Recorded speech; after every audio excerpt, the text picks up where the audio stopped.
The martial saint who regressed. Kawang. A massive monster as big as a mountain collapsed. One by one, all the nations on Earth had fallen. The apocalyptic monster summoned in the United States, one of the last remaining 10 nations, was finally subdued. Good. A blond Caucasian man watching that spectacle smiled with satisfaction. He was Baron, American First Guildmaster, which was the biggest guild in the world, and he was also ranked first in the whole world.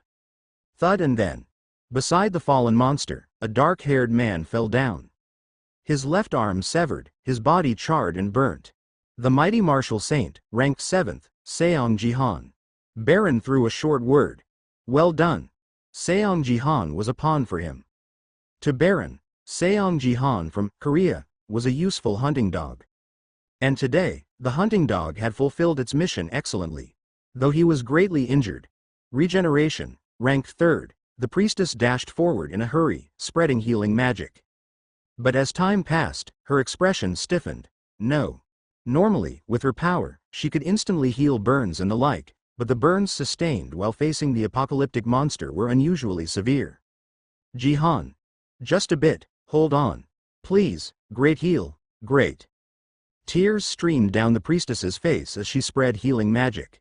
Seeing her pour all her energy and life into it, Baron frowned for a moment, then turned his gaze to the monster's corpse. The apocalyptic monster, Behemoth.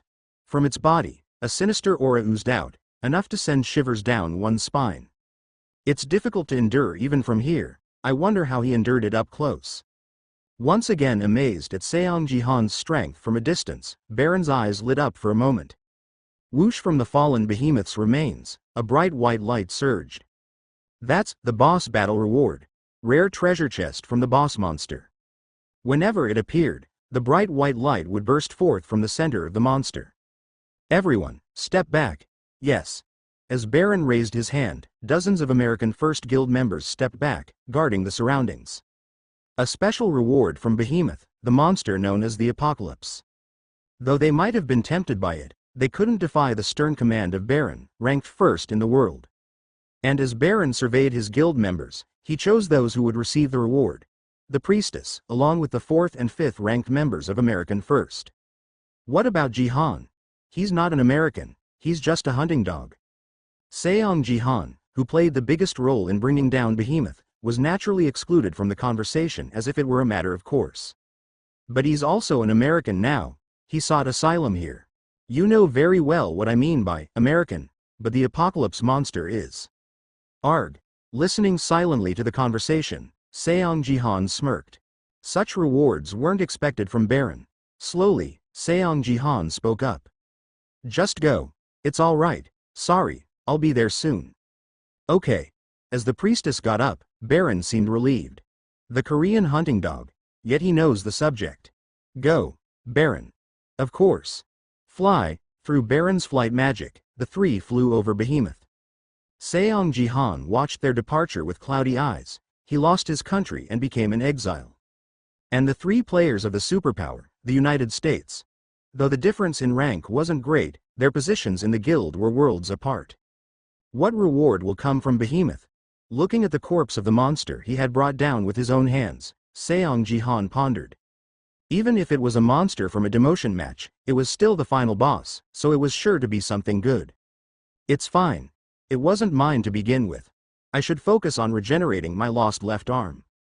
In that moment of calmly facing reality and adjusting himself, the ground suddenly shook, and a message window appeared before everyone's eyes. Space League, Bronze League Demotion Match Results Announcement. A sense of foreboding hung in the air. Game category, Defense. USA, Success. China, Success. Russia, Failure. Japan, Failure. While the USA and China succeeded, from Russia and below, all had failed. Seong Jihan's face stiffened when he heard that out of the final 10 countries, only 2 succeeded. This is, number 4212, humanity, has failed the demotion match. With number 4773, orc, will participate in the final demotion match. The battle will take place immediately. Zing, the message window expanded, displaying a single screen. Within it, a grand stage was unveiled. GU Guildmaster. And there, On the screen stood Baron and his team who had gone to claim Behemoth's reward, their expressions stern. And a player from China is there, a total of 5. 5 players ranked higher than Seong Jihan. With them, no more players were summoned. On the other side of the stage, 5 members of the orc race, with green skin and features resembling pigs, stood. The battle begins. A 5 vs 5 battle. The losing side here would face demotion. Please, a guild member clasped their hands together to pray. Of all opponents, it had to be the orcs. Jihan should have been summoned too. Some lamented while glancing towards Seong Jihan. Despite selecting 5 members, Jihan, ranked 7th, couldn't be summoned due to his lower rank. But the guild members knew. Seong Jihan was truly the powerhouse of American First, no, the world's strongest player. Even if he had lost an arm, they would have felt more reassured if he had been summoned. Ha ha ha. What a joke, that monster isn't here. Orc, who was at the forefront, looked around at the earthlings and burst into mocking laughter. Seong Jihan was well acquainted with that orc. That's the one who ran away in the previous battle.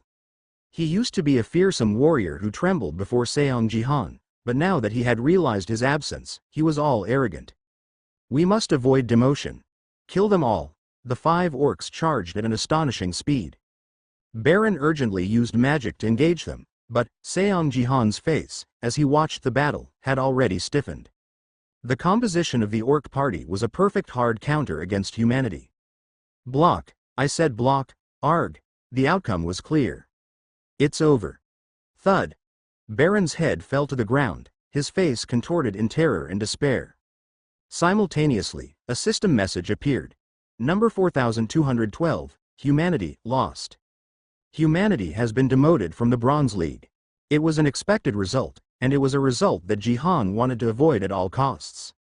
Seong Jihan, along with humanity, could only watch as the 5 ranked players were ruthlessly defeated by the orcs. Oh, my God, now, what's going to happen? When the American First Guild members were in a state of panic, a new message appeared. There are no lower leagues remaining. Humanity has been expelled from the Space League. Number 4212. Humanity has been classified as worthless. Deletion process initiated. Deletion? Reading the system message, never had their spine chilled so intensely.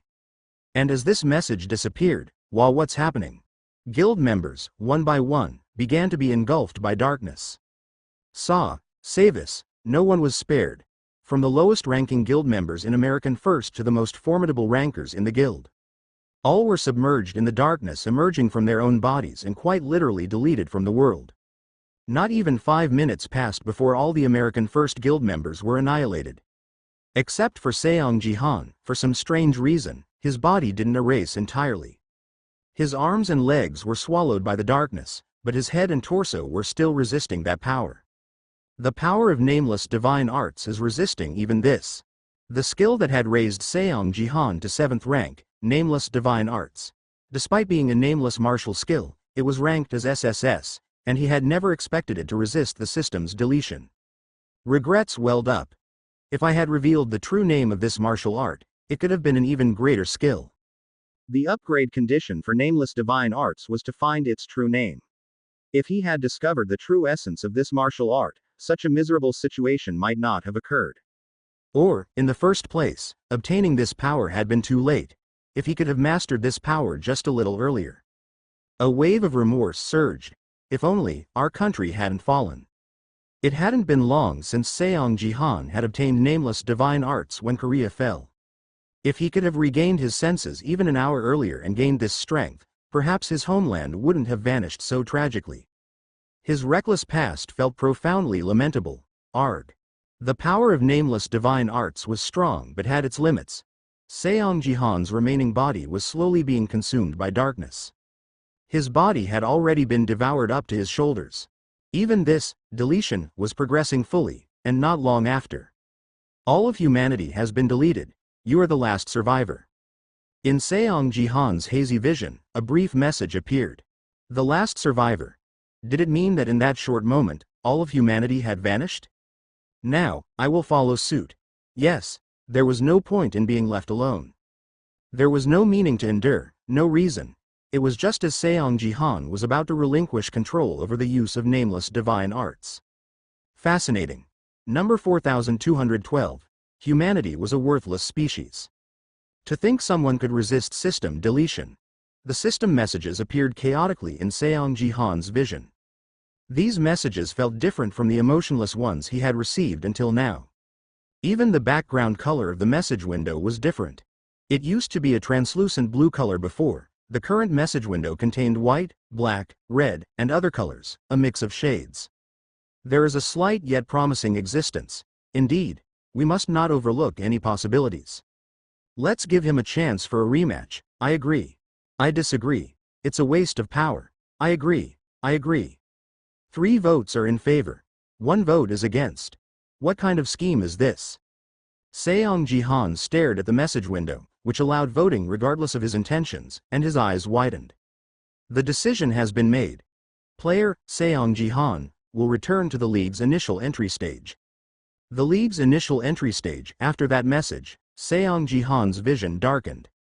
On a certain day in the year 2010, inviting Earthlings to the Battlenet. A single invitation from space turned the human way of life upside down. Did you watch the game yesterday? I did. We won against Mexico pretty easily.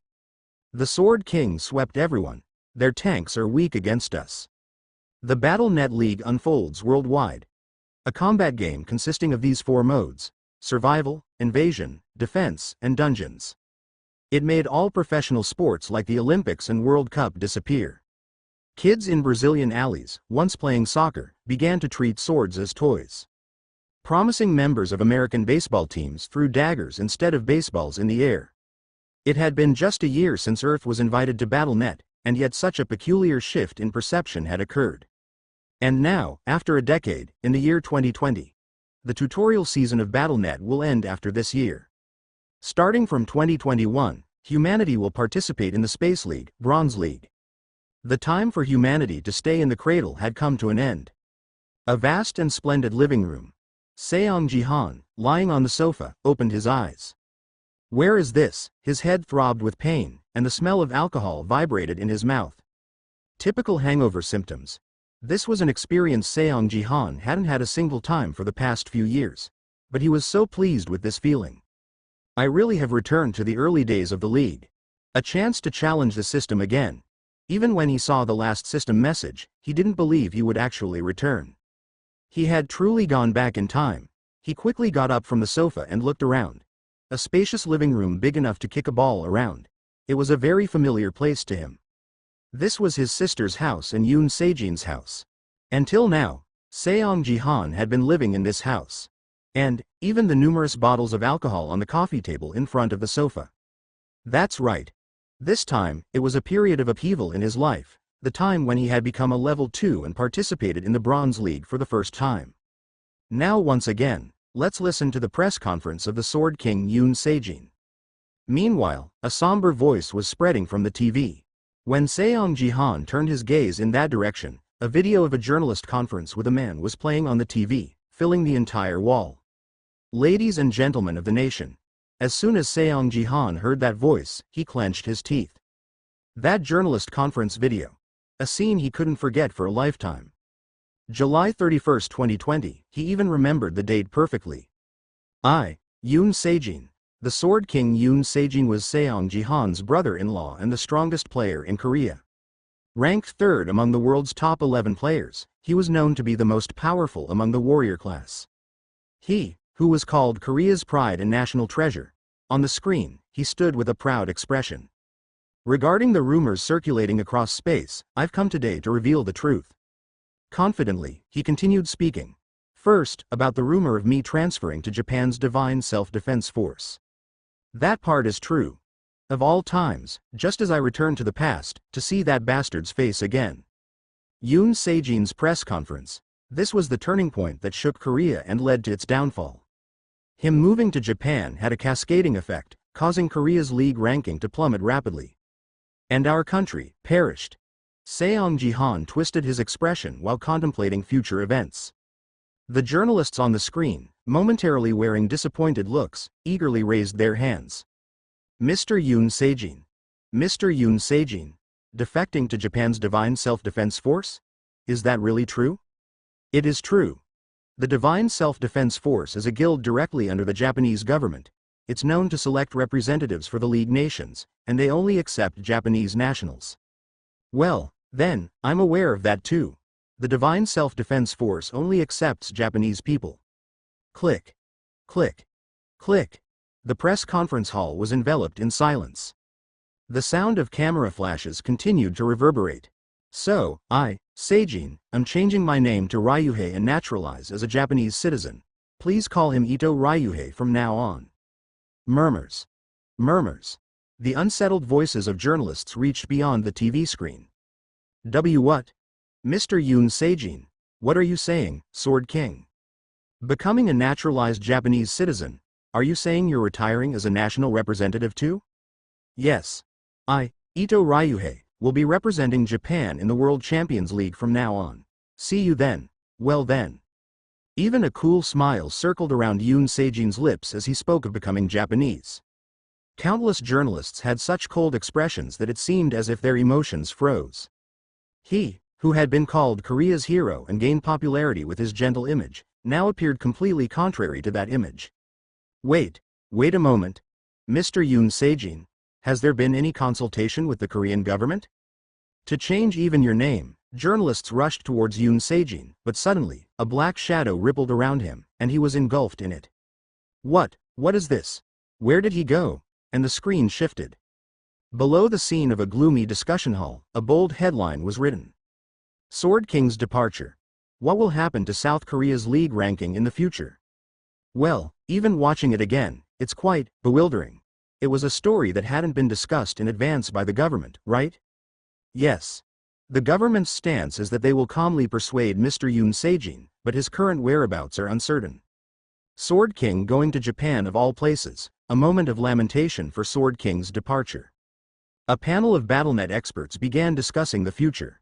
The best outcome would be for the Sword King to return to South Korea. Even if he doesn't return, our league ranking should remain stable. The East Asia League is so competitive that our immediate ranking might drop, but overall, we'll still be among the top nations. That's right. Dungeons tend to emerge from the bottom 10% of nations. HMPH. Upon hearing the phrase, bottom 10%, Seong Jihan snorted. They are still running their happiness circuits. The significance of Battlenet's league rankings was that they were directly linked to a nation's security. Once dungeons start appearing, it's over. Look at North Korea. More accurately, it was due to the phenomenon of dungeons, previously seen only in Battlenet games, manifesting in reality. And the country that directly faced the consequences of this dungeon phenomenon was North Korea. Concerned about its impact on their regime, North Korea banned player cultivation and boycotted participation in Battlenet altogether.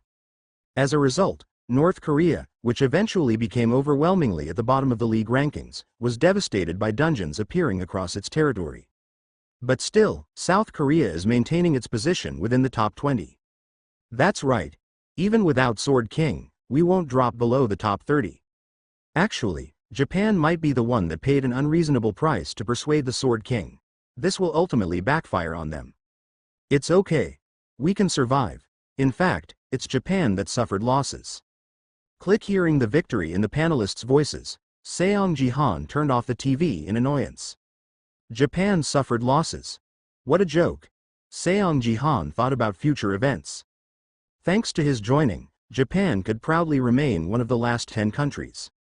Sword King Yoon Seijin. If his talents were considered without personal ethics, they were unparalleled. Of course, the price Japan paid was undoubtedly significant. At the time, there were criticisms about why they would burden themselves with acquiring just one player. But in less than 3 years, that evaluation completely turned around. After Earth's tutorial ended and the world plunged into chaos, the acquisition of the Sword King became known as a divine intervention. But, Seong Jihan got up from the sofa and walked steadily towards the family photo of Yoon Seijin hanging on the wall. His sister and young nephew, and the family photo of Yoon Seijin smiling brightly. Thump. His fist mashed Yoon Seijin's face. It won't be like this time. He had returned after witnessing the end of the game. After Earth was invited to Battlenet, all humans over the age of 18 awakened as players with the right to play games in Battlenet. Players, I can see a status window. As if taken from games or novels, the status window that people had seen in those settings appeared, causing a great confusion on Earth for a while. But the changes didn't stop there. Huh? Channel 0, there's such a thing? I've never installed this program. Battlenet broadcasts were shown on TV's Channel 0. Regardless of internet connectivity, all computers and phones were installed with Battlenet-related programs. They said we were invited by a space civilization. Is this for real? In the strange events that unfolded overnight, people couldn't hide their astonishment. And naturally, there were those curious about this phenomenon. Battlenet. Where should I try it? One peculiar aspect was that almost everyone accessed this Battlenet system. Actually, it would have been common sense to be cautious about the sudden appearance of Battlenet, but in 2010, people were not like that. That's how things were set up. People who joined Battlenet were designed to accept this game without questioning it. Seong Jihan briefly recalled the facts revealed in the future and recited them in a calm voice. Status window. Name. Seong Jihan level 2 affiliation, Bronze League, Gangnam 1 area. Strength. 5 agility. 5 stamina. 5 mana. 5 class. Classless. Gift. Wanderer's Insight, rank F, able to see the details of other players. Title. None achievement points. 100,000, Seong Jihan let out a small sigh. It's quite pathetic. His stats were at the lowest value of 5, and he also had no class. Although there existed the talent of gift given to a small number of humans. At that time, I thought that my gift was useless and got caught up in gambling. An ambiguous ability to analyze opponents. However, because it had an effect even beyond the screen, Seong Jihan cleverly utilized Battlenet's gambling system. But the true value of this gift wasn't that. Thinking it was just a useful gift for gambling, Seong Jihan's life took a dramatic turn due to a certain incident. This F-rank gift completely transformed him. However, right now, the conditions for awakening the gift aren't favorable. For now, he decided to leave this gift alone and explore other things. There was one value that caught his attention. At the very bottom of the status window was an achievement point of 100,000. Achievement points. Why'd I have these? And 100,000 at that? Achievement points. Given for activity in the Battlenet game, they were a kind of honor score that increased as you completed the challenge tasks of each mission. And it's just useless points. Literally, honor points. Achievement points were a measure of how much of a Battlenet enthusiast you were, neither more nor less. It's odd. They shouldn't exist at this time. Seong Jihan closed the status window. While the achievement points were one thing, what bothered him was the differences from the past.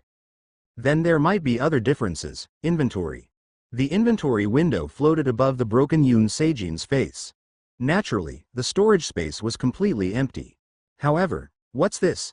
In the last slot of the inventory, there was a small piece of paper. Achievement points exchange voucher, rank X. Non-exchangeable. Reward given to the last survivor who chose to retry. Earns the qualification to exchange achievement points. Achievement points exchange voucher. Achievement points, the pointless honor score. There was a voucher that could be exchanged for it. Seong Jihan's eyes gleamed, and it's ranked X. A rank beyond the norm. It was a rank that only one person had possessed even in the previous life.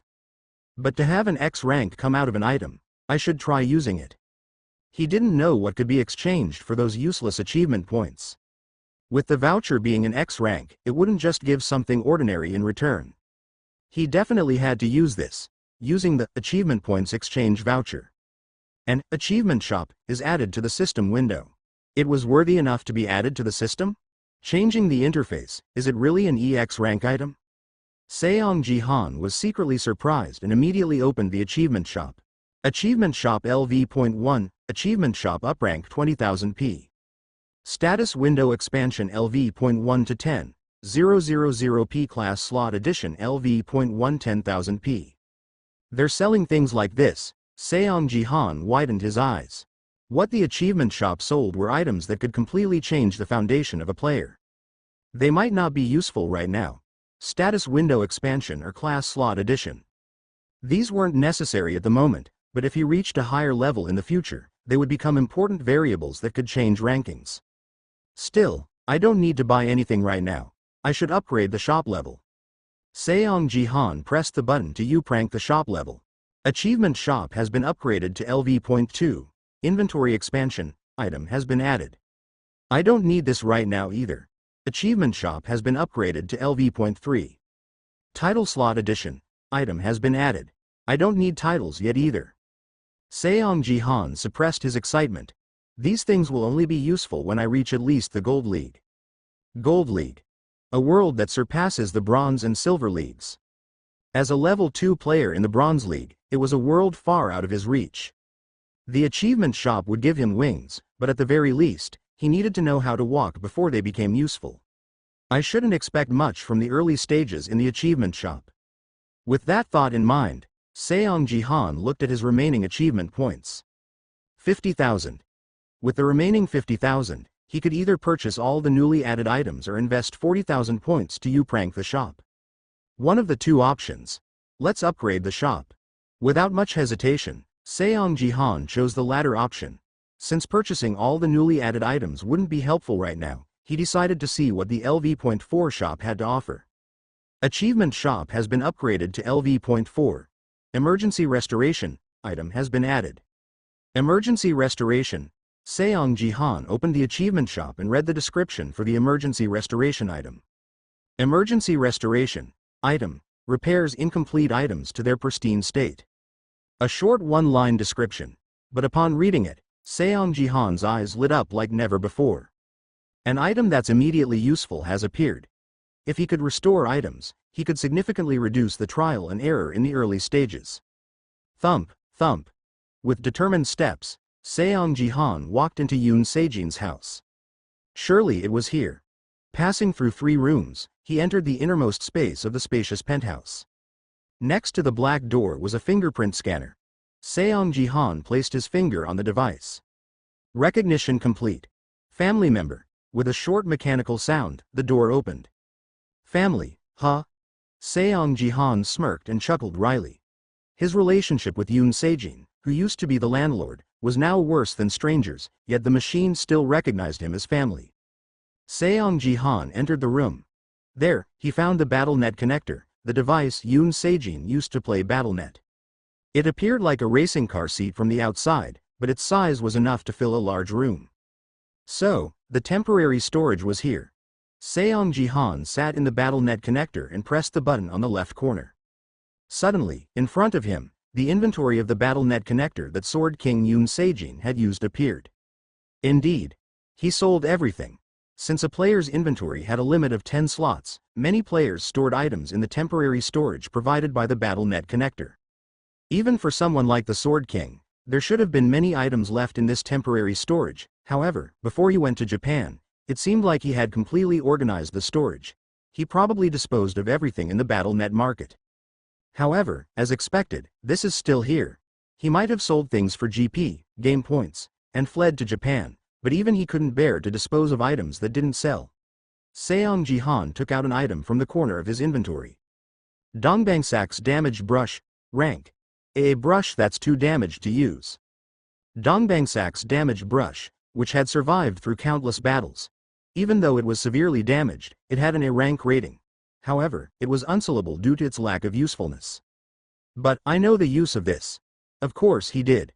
Dongbangsak's brush was the item that turned him into the unrivaled martial saint. Emergency restoration. He immediately used the emergency restoration he obtained from the achievement shop. Dongbangsak's damaged brush is being restored. Dongbangsak's damaged brush has been restored and transformed into Dongbangsak's brush. For a moment, light danced around Dongbangsak's brush and small red and blue gems emerged in the little grooves at the center of the brush handle. Dongbangsak's brush, rank. SS Dongbangsak's brush, which survived through countless battles. It connects you to the unrivaled martial saint. Really, it worked. Dongbangsak's brush, which created a connection to the unrivaled war saint. Seong Jihan confirmed that the item had been fully restored and raised the brush, displaying the status window. Strength, agility, stamina, mana. On the ability window filled with base stats of 5, he brought the brush tip closer. ZZZZT. Then, sparks flew from the brush's bristles. Starting from above the text of the strength stat on the status window, characters began to be engraved onto the window. The flames that started at the tip of the brush quickly spread across the entirety of Dongbangsak's brush. Despite his fingers turning red from the heat, Seong Jihan continued to draw the characters on the brush without raising an eyebrow. After a total of 10 strokes, Seong Jihan lifted the brush from the status window. Phew, but, eventually, this brush I just acquired turned to dust and disappeared. Over the 3 stats that were on the status window, 2 characters covered them both. Unrivaled power, agility, and stamina all disappeared, replaced by the new stat. Acquired, unique stat, achievement. Obtained 10,000 achievement points. Power. 5 mana. 5. Seeing that power had flipped the abilities on the status window, Seong Jihan smiled confidently. It's done. Although he hadn't acquired the nameless divine technique yet, with just power alone, he could easily dominate the Bronze League. The tutorial for the Battlenet League will commence soon. When all preparations are complete, please respond to the summon. You will be forcibly summoned after 5 minutes. At that moment, the tutorial summon message for the Battlenet League appeared. Seong Jihan briefly glanced at Yoon Sejin's Battlenet connector. Until now, most players had connected to Battlenet using connectors. This Battlenet model reduces pain by 99%, right? This Battlenet connector almost eliminated pain. There was a time when using it to connect was considered essential, but without hesitation, Seong Jihan disconnected from the connector. I won't use the things that Yoon Sejin used. Soon after, he accepted the tutorial participation. Then, his body flickered white and disappeared from there. Bronze League, Gangnam 1 area. Among Korea's many league areas, this place was the most special. Implicitly, the average ability is 9, and a gift rank of or higher is required to participate. This was the ant hell where Korea's prominent corporations and guilds dispatched their most exceptional talents. A fierce battle arena where promising talents engaged in intense clashes to become the best players. This was Gangnam 1. As a result, with an average ability score of 5 and a gift rank of F in the past, Seong Jihan couldn't survive here. I was foolish back then. I reached level 2 after drinking one of Se-jin's express potions that I thought was whiskey. When he heard Se-jin say he would naturalize as a Japanese citizen, he'd accidentally drunk an XP potion. You could say that was indeed a sin. To make things worse, he became level 2 in Se-jin's house. Eventually, Seong Jihan was assigned to Gangnam 1 area. League participation was something he hadn't even considered. The outcome was simple. I died by getting stabbed by a sword within 10 seconds and got eliminated. What a futile life, Seong Jihan thought, gazing at the message window. Welcome to the tutorial. The tutorial mission is survival. Thump. Thump. The sound of drums echoed from all directions. Light returned to the previously darkened field of view. Is this the Colosseum? The bronze-exclusive survival map, the Colosseum. A place where 100 players and numerous monsters appeared together. A battlefield where they fought endlessly until half of the players survived. Seong Jihan looked around. Among the crowd of monsters, he saw players equipped with splendid gear. At that level, they might be B rank. They looked quite impressive. Although they were all level 2 like Seong Jihan, they were promising individuals classified by various corporations and guilds, borrowing B-rank equipment. They possessed specs far superior to Seong Jihan, who was currently wearing gym shorts and a t-shirt. Yet, Seong Jihan remained completely unfazed. I need to warm up a bit. He had no intention of losing to them. As long as he had the power stat, it was a done deal. They might have classified him as B rank if he didn't have the power stat, but he was already beyond that level. Still, if I stand out too much, I'll feel sorry for the rising stars. Weren't they also the forces that would support the future of Korea? There was no need to traumatize them by slaughtering them all. He should engage with them on a level playing field. As Seong Jihan thought this, something appeared before him. The achievement window has been activated. A limited quest has been added. A new quest that hadn't been there before had been added. Limited quest. Achieve first place in the tutorial. Reward. 1,000 achievement points. 1,000 achievement points. Seong Jihan's expression changed upon seeing this. As expected, for the rising stars, a Spartan education is the best.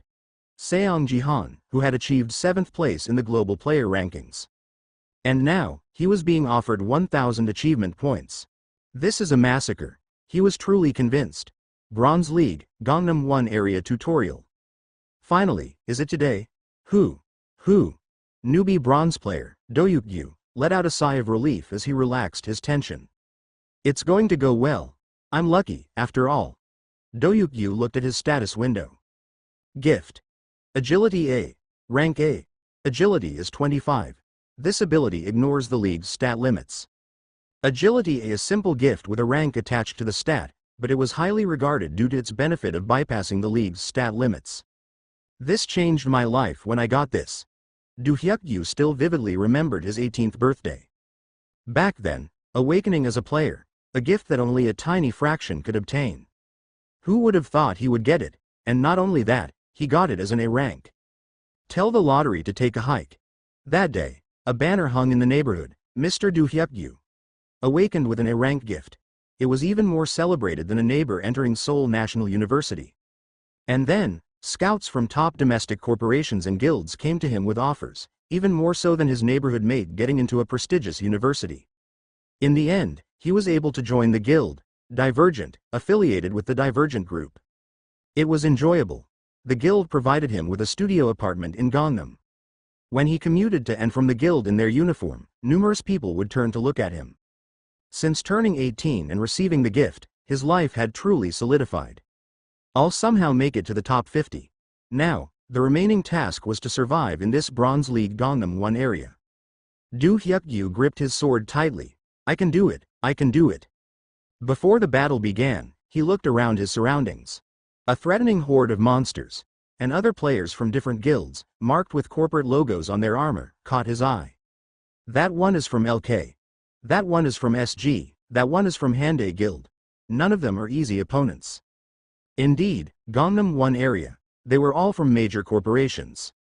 Seeing formidable opponents, sweat dripped from Dohyukyu's hand as he gripped his sword. Flash. At that moment, a player was summoned near him. What's this? A man wearing shorts and a t-shirt, with disheveled hair as if he had just woken up, and no weapon in his hand. Seeing that sight, Dohyukyu immediately realized his identity. That's a player who accidentally ended up in Gangnam 1. Originally, no one would think of participating in this area. However, in the world of humans, mistakes did happen from time to time. Even in the well-organized Korean League system, accidental awakenings who reached level 2 in Gangnam 1 like a drought relief were not uncommon. Normally, you should wait for the player who came in by mistake to give up the game, leaving the player who entered by mistake alone until they press the game forfeit button. That's the rule and courtesy of Gangnam 1 area. However, I'm lucky. I could get 1 kill point for free. What use were such trivial rules and courtesies? Dohyukyu's eyes gleamed ominously. And then, tutorial is starting. Eliminate opponents until 50 players survive. Thump. Thump. Thump. The powerful sound of a drum signaled the start, and as his tense body relaxed. Now's the time. To talk. Dohyukyu swiftly approached the man, drawing his sword. Before pressing forfeit, he had to kill. As the agility a gift came into play, Dohyukyu's body shot forward like an arrow. And just before the tip of his sword touched the man's chest, the sword didn't move. Quack. In the blink of an eye, the edge of the sword was lodged between the man's index and middle fingers. Asterisk, last time, I died like this. Seong Jihan looked at the young man who had stabbed him with a sword. He was quite fast for level 2, probably because his gift was agility related. No wonder he couldn't do anything last time and died. Eek. Meanwhile, Dohyukyu struggled to pull the sword from Seong Jihan's grip. But the sword still didn't budge. What kind of strength is this? His strength stat was 9. Not a low value by any means, yet the sword's blade held between just 2 fingers remained absolutely steady. I should give you time to log out, you lack manners. Why you? What's this? How can you be faster than my A-rank agility? A-rank agility? How did you manage to come to Gangnam 1 with that kind of ability? Seong Jihan looked at Dohyukyu with astonished eyes. A-rank agility, such an ancient artifact-like gift. Oh, this is the past, right? Before Seong Jihan could react, Dohyukyu wore an expression of disbelief. What? You're saying my A-rank agility is that kind of ability? Well, I won't deny it. Stat boosting gift. It was meant to help with early game survival in Bronze, but it becomes useless even in Gold League. But for someone like this to participate in Gangnam 1, feeling like he had traveled back in time, Seong Jihan relaxed the grip of his fingers. As a result, Do Hyuk-yu, who was struggling to pull out the sword, tumbled backward. Arg! Do Hyuk-yu hastily got back up, his face flushed red. He had ambitiously tried to secure a kill and start strong, but what was this situation? I'm done for. Whoosh! As if determined to retaliate for this humiliation, he swung the sword haphazardly. Yet, Seong Jihan effortlessly sidestepped the wild swings with an expression of boredom. The opponent was definitely faster than him, despite his weakness 5 stat. Well, what can you do?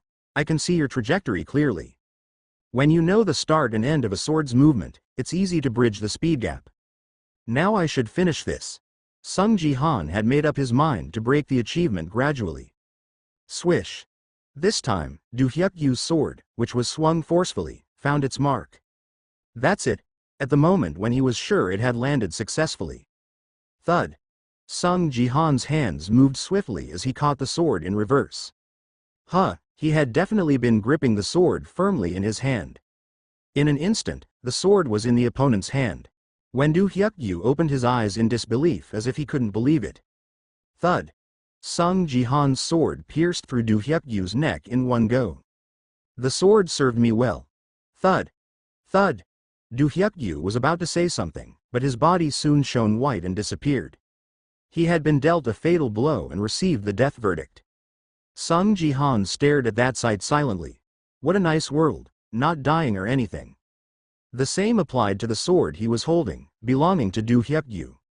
Perhaps this was because of the current Battlenet being a game. No matter how much he took the sword away, complete seizure wasn't possible. I guess I'll just use the weapon by taking it away. At that thought, the system window appeared. You've achieved the first kill in the tutorial.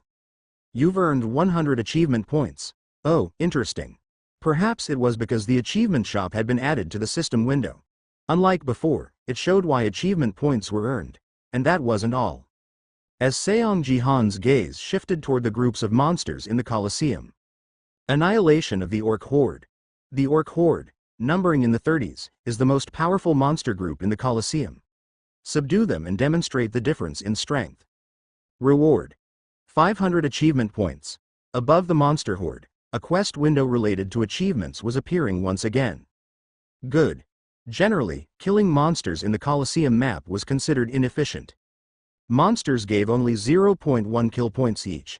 Especially smaller groups like the Orc Horde, which formed small battalions, were so powerful that even players hesitated to engage with them individually. But that was a story limited to ordinary players. Orc Offspring. All avenge humanity. They're giving an achievement for killing the orc who demeaned humanity. I can't resist this. Without hesitation, Seong Jihan rushed toward the Orc Horde. Human. You are stupid. Kill him, human? Could they have not expected someone to charge at them barehanded? The Orc Horde, equipped with their own gear, chuckled. Save your arrows. Understood. 3 out of the 5 leading orc brandished their handaxes and hurled them at Seong Jihan. Could they have thought that this would be enough against the reckless human? In the eyes of the orc throwing the axes, there was no sign of tension. However, tisk. Thunk, thunk, thunk. Seong Jihan effortlessly caught the flying handaxes with one hand, as if playing with a ball. Karuk. For a moment, the orc were bewildered by the absurd situation. This is how you throw axes. He casually waved his hand. The handaxes flew out like a storm, each one of them. Kook. Handaxes embedding themselves directly in the throats of the orc. Surprisingly, the ones hit by the axes were all those who had thrown axes themselves. He's a madman. He's not sane. Be on guard. As they looked at the fallen orcs, the remaining ones quickly readied themselves for combat. Too late. Seong Jihan had suddenly closed the gap between them. Thud. With each movement of his hand, keek. I can't see. The orcs' throats dropped one by one. Remarkably precise and clean maneuvers. Was this how a pack of wolves pounced on a herd of sheep? The mightiest group in the Colosseum, the orcs, had no choice but to fall victim to Seong Jihan's tactics. Swoosh. When one orc's throat dropped again, the handle of the handaxe that had decapitated 10 of their comrades in an instant snapped with a resounding crack. It snapped. It snapped. Kill him now, kill him. The orcs, who had been huddled, then rushed at Seong Jihan. Carry better weapons with you. As if he had anticipated this, Seong Jihan kicked the ground. Then the weapons dropped by the fallen orcs floated into the air. Among them, Seong Jihan grabbed a spear of suitable length and proceeded to impale the necks of the charging orcs, one by one. Next. It's a monster. We're running. We're running. It didn't take long for the orcs to lose their morale. With nearly half of their comrades wiped out in an instant, the thought of fighting vanished. But more than that, they felt a primal fear in the presence of Seong Jihan, a combat machine. Snick. A satisfied smile spread across Seong Jihan's lips. The orc's decision was one that should never have been made in front of him. Seong Jihan picked up his weapons and began his pursuit. Despite the orcs scattering in all directions, Seong Jihan had a clear plan for such pursuits.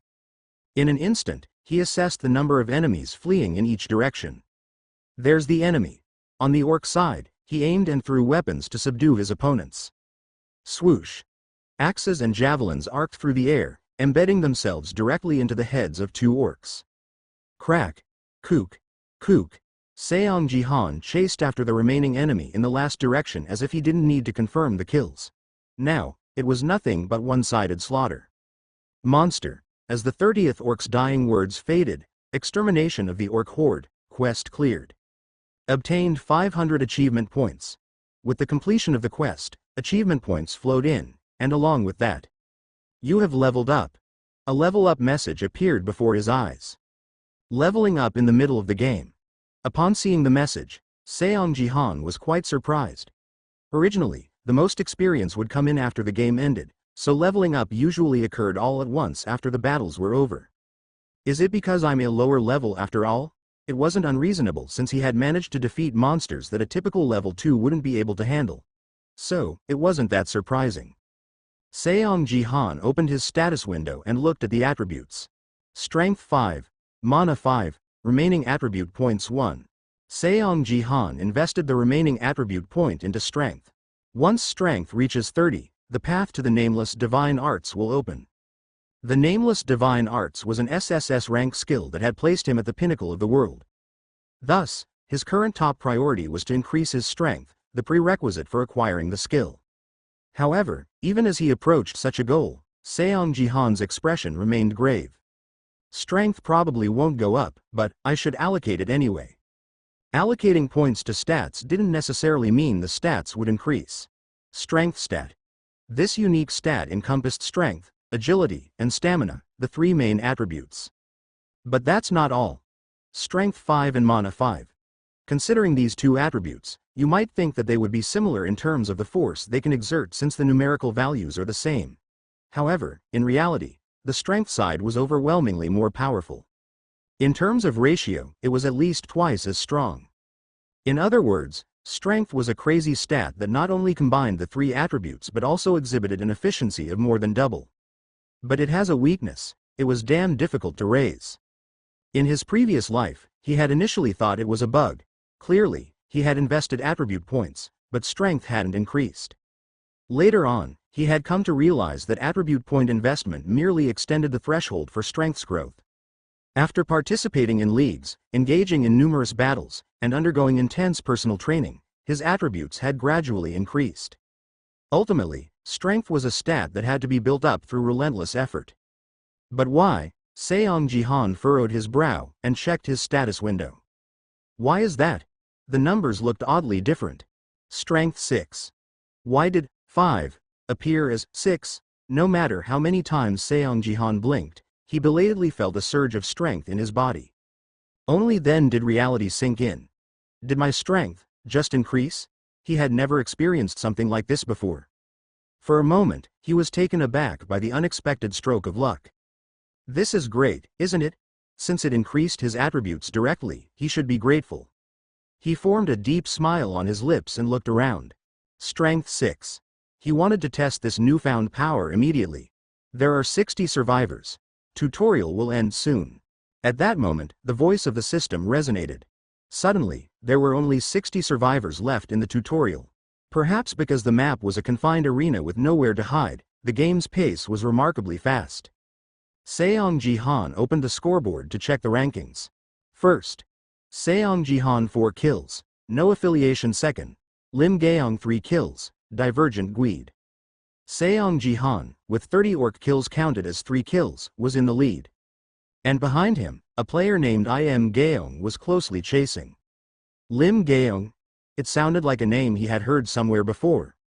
Seong Jihan tried to recall for a moment, but he couldn't figure out who it was. It was understandable, considering he had been living in exile in the United States for quite some time.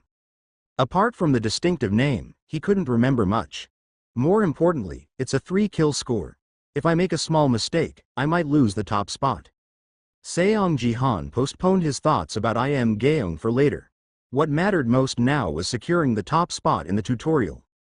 He needed to get at least one more kill to solidify his position. As he made up his mind like that, swoosh, an arrow flew from the left. Seong Jihan, who easily dodged it, looked to the side. I missed. Lucky, aren't you? 2 individuals approached, clad in armor with hexagonal patterns reminiscent of a turtle's shell. Are they from the same guild? Survival map. While the original concept of this map was for solo play, there weren't any rules against cooperation. The system had mechanisms to prevent the simultaneous summoning of guild members on the same map, though. Figured out how to join, huh? In places like Gangnam 1, where there weren't many participants, such instances of joining forces were quite common. Combination is good there. A male warrior with a sword and shield, accompanied by a female archer. Simple yet effective synergy. The two approached with determined expressions. Let's take out some foes and raise our rank. Sure thing. Anyone's kill will do. Sounds good. Seong Jihan was in a messy state, covered in orc blood. While he looked odd carrying multiple weapons, dressed in tracksuit attire, he appeared to be a prime target. Summoned the wrong guy, huh? He probably can't log out due to the absence of a logout button. This is a chance to achieve a kill. These 2 individuals were from one of Korea's teenage guilds, originating from Turtle Guild. When they noticed they were summoned in close proximity during the tutorial, they quickly joined forces to gain an advantage. A warrior and an archer. Close range damage and long range damage. With this combination, survival was practically guaranteed. I intended to hold back a bit to pass the tutorial, but I can't ignore such a newbie. Perhaps they already considered Seong Jihan a helpless rat trapped in a hole. If you personally treat me to a meal, I might be willing to show some mercy. Hee, it's settled then. Rather than being wary of him, they approached with mischievous grins. Ironically, it was Seong Jihan who was smiling. They're getting complacent. That's actually good. And there's no time, but it's going well. Seong Jihan hurled the hand axe like a beam of light. Swoosh. The hand axe, faster than when he slaughtered the orcs, flew even more swiftly. Huh, the archer momentarily lost focus at the terrifying speed, attempting to dodge. Thud. Her right arm, holding the arrow, was cleanly severed, falling to the ground. Ah, the archer grimaced in pain, clutching her heavily bleeding forehead. Seeing her reaction, Seong Jihan snorted. She's using Battlenet connector for connection, yet she's being so dramatic. The Battlenet connector significantly reduced pain sensitivity. It might not reduce it as drastically as Yun Sejin's version, but it would still diminish it by at least 70%. Yet she couldn't endure the pain and faltered in combat. Still a long way to go. Seong Jihan concluded his judgment of them based on this. Halt. Ignoring the warrior who raised his shield to block him, Seong Jihan aimed at the head of the archer who stood dazedly. As the spear's tip approached, the archer tried to quickly dodge, but thud. Her head was impaled on the spear, turning pale and disappearing. How could you kill a woman? The warrior, witnessing the archer's death, trembled in his voice as Seong Jihan stared at him as if he were insane. What, a woman? Did you come here for a vacation? Arguing about gender on the battlefield. Is this really the class of the Bronze League? You need to roll a bit more here. He couldn't let someone with this kind of mental state pass the tutorial. Seong Jihan charged straight at the warrior. I yield. There are 52 survivors. Tutorial will end soon. Just 2 more kills and it'll be over. The warrior hid his body behind his shield. Don't think about fighting, just survive. There's not much high ground left. As Seong Jihan passed by him, the warrior could assess his capabilities. He'd lose 100% in a fight, however, he could withstand it. The weapon the monster was wielding was so crude. Wearing full-plate mail and a solidly cast helmet, hiding behind his shield. No matter how strong he claimed to be, what could he do? Meanwhile, no fighting spirit, huh? Seeing the warrior hunching over, Seong Jihan could understand his thoughts. Then, let's see where you can endure. Clang! As Seong Jihan pivoted behind the warrior, his spear precisely impaled the back of the warrior's neck. While the armor contorted and the warrior staggered. Thud. The crude spear couldn't withstand the impact and broke. As expected, I can defend. B-rank armor. Even Turtle Guild's dedicated full-plate armor for warriors, it's indeed reliable. There are 51 survivors. The tutorial will end soon. Just one more death, and he could survive, as the warrior, believing in his armor, prepared to endure more. Clang. Clang. Successive impacts struck his nape. This guy had so many weapons. He was carrying clubs, hand axes, and various crude weapons hanging all over him. Was he utilizing all of them now? But, wait, where he hit me before, he's hitting there again. The warrior wasn't just sitting idly. He turned his body in anticipation of incoming attacks and tried to block as much as possible. However, Seong Jihan stubbornly circled behind him, striking the back of the warrior's neck. An opponent who skillfully handled various types of weapons as if they were his own hands. Cold sweat trickled down the warrior's back. The more the impact piled on, the more the armor crumpled severely. And eventually, snap, crunch, 4 weapons shattered, creating openings. Within those gaps, a sword blade broken in half drove in. Thud. The blade pierced straight through his neck, and the warrior's consciousness faded. Then, a system voice echoed in his ears, there are 50 survivors. The tutorial will end. The 50th victim was indeed him. In his last moments, the warrior regretted deeply. This human. I shouldn't have provoked him. He should have sensed something amiss from the moment the guy didn't log out while holding a weapon. The warrior's body turned pale and disappeared.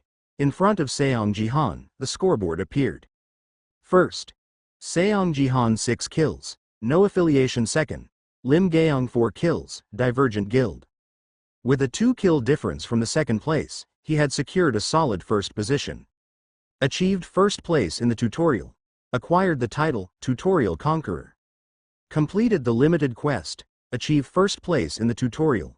Received 1,000 achievement points as a reward. Great. An involuntary satisfied smile spread across his face. With just one game, I got 1,600 achievement points and even a title.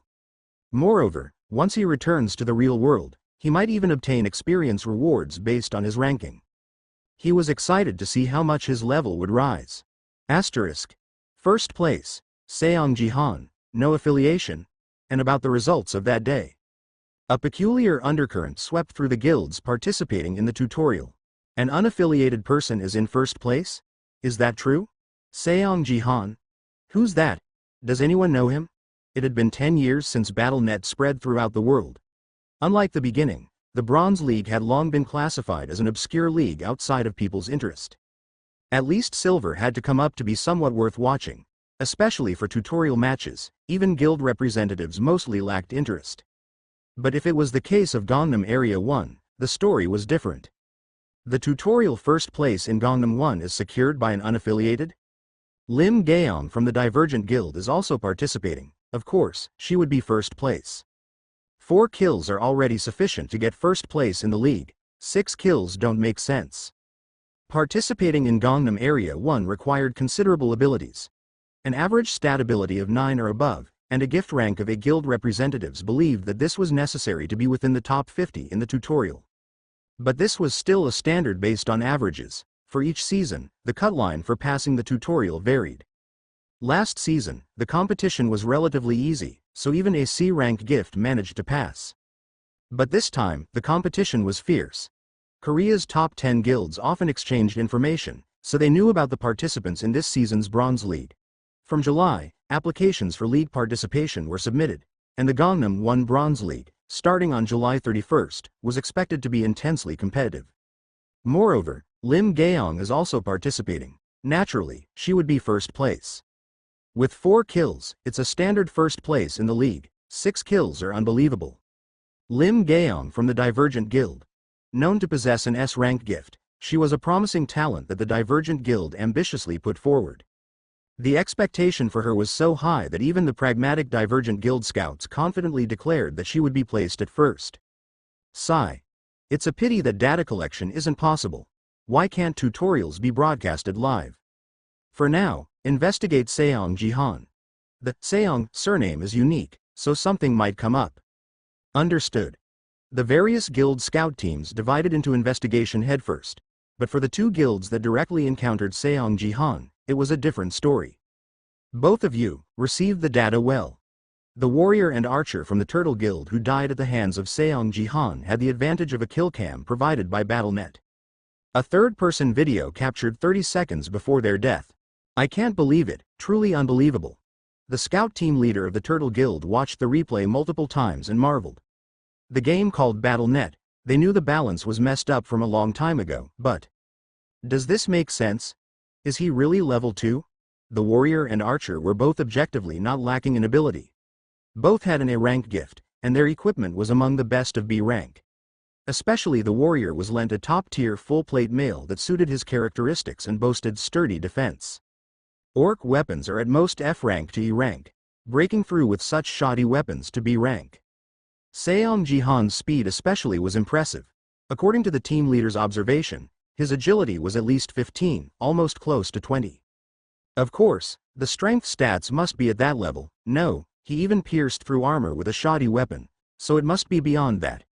What kind of abilities does he possess to display such a state at level 2? The scout team leader's eyes gleamed with curiosity. Just by looking at his clothing, he's not even a reserve guild member. I have to recruit him somehow. As if waking up from sleep, he joined the battle wearing a loose short-sleeved shirt and sweatpants. In the game, he was essentially unarmed and achieved 6 kills. The team leader nodded repeatedly and looked at the 2 in front of him. Even though it might seem like someone else's luck, he had to uplift the guild's promising talents. Both of you, don't be too disheartened. I, as the team leader, guarantee your abilities. You'll have plenty of chances to pass in the next opportunity. Ah, well, really, yes. Just consider this time as, well, encountering a natural disaster. It might be better to participate in the next league. Being in the same league as that monster would just take away the chance to be promoted to silver. At the scout team leader's words, the 2 individuals quickly nodded with downcast faces.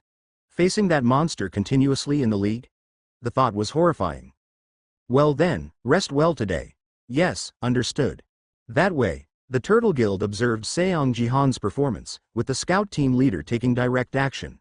Similarly, in the Divergent Guild, the head of HR and Division 3 personally oversaw it. Is this Seong Jihan's data? Yes, right from the start, Do-Yuk-Yu tried to kill him and ironically, died first. Director Jaeon of the Turtle Guild's HR division couldn't take her eyes off him. This person is the rumored, golden parachute, Lee Haeyeon. Rumored to still be in her 20s. A beauty that could rival famous celebrities. One might expect her to be at the level of a new employee just based on her appearance, but she held the title of a division head. With the rumor of a parachute floating around, she was a woman with various gossips. It's no joke, Do-Yuk-Yu, in the prime of his life, had no interest in whether she was a parachute or not. When his gaze that occasionally flickered in her direction directly passed over her, she furrowed her brow. Why do you keep staring? Sorry, I apologize. Be more mindful of your gaze next time. Well then, please leave. Yes, Do-Yuk-Yu was ushered out while the USB containing the data was left behind. As he left the division office, a stern-faced woman standing behind her approached with measured steps. She was Lee Haeyeon's bodyguard. Shall I kill him, miss? Really? Do you just kill anyone you want?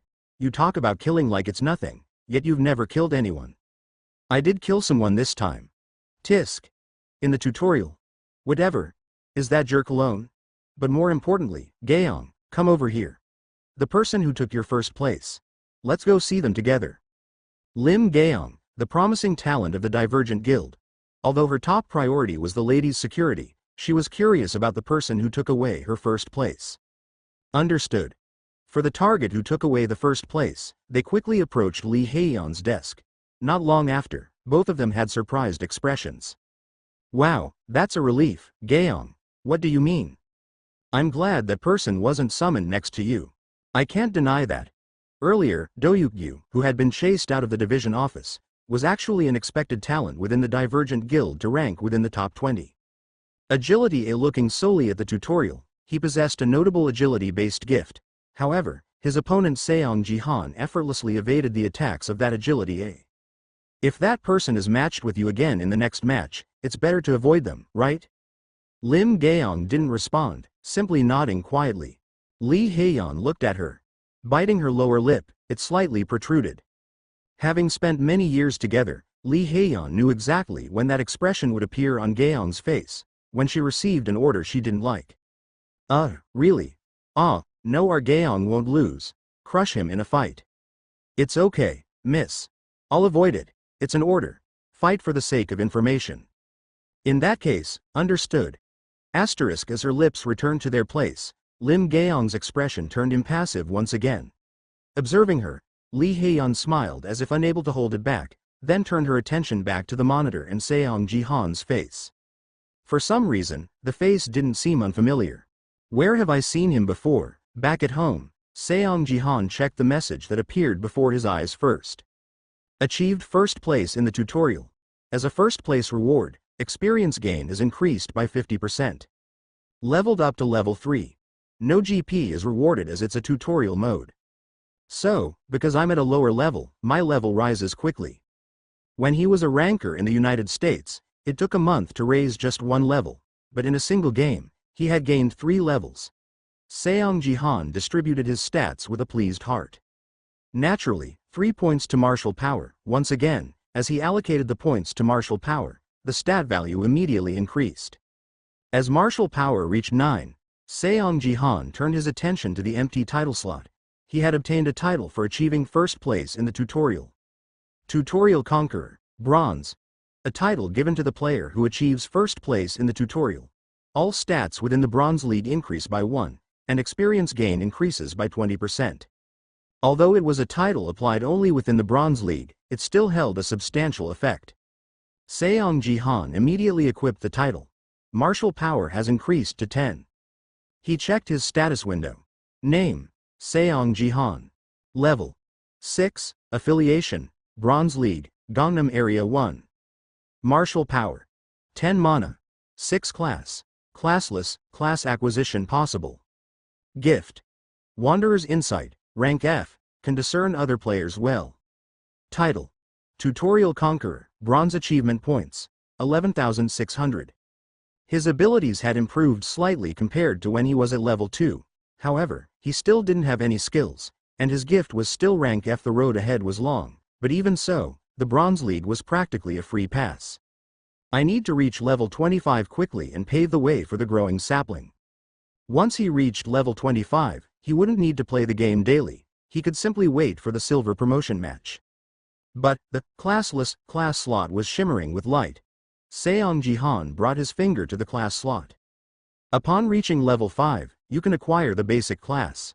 The available classes are as follows: Warrior, Archer, Mage, Support. Would you like to choose a class? The time for class advancement is finally here. Players initially start without class. Once they reached level 5, they could choose a class. Alternatively, if their level was below that but they were a guild member, they could advance in advance through the guild's Battlenet crystal. If it weren't for the achievement store, I would have definitely chosen Warrior. In his previous life, Seong Jihan was a special third advancement job of the Warrior class, known as the Mu Seong, Martial Saint. It was a job that increased the development speed of martial power and facilitated the use of martial arts. Considering the path he had walked in his past life, choosing Warrior would undoubtedly make his growth smoother.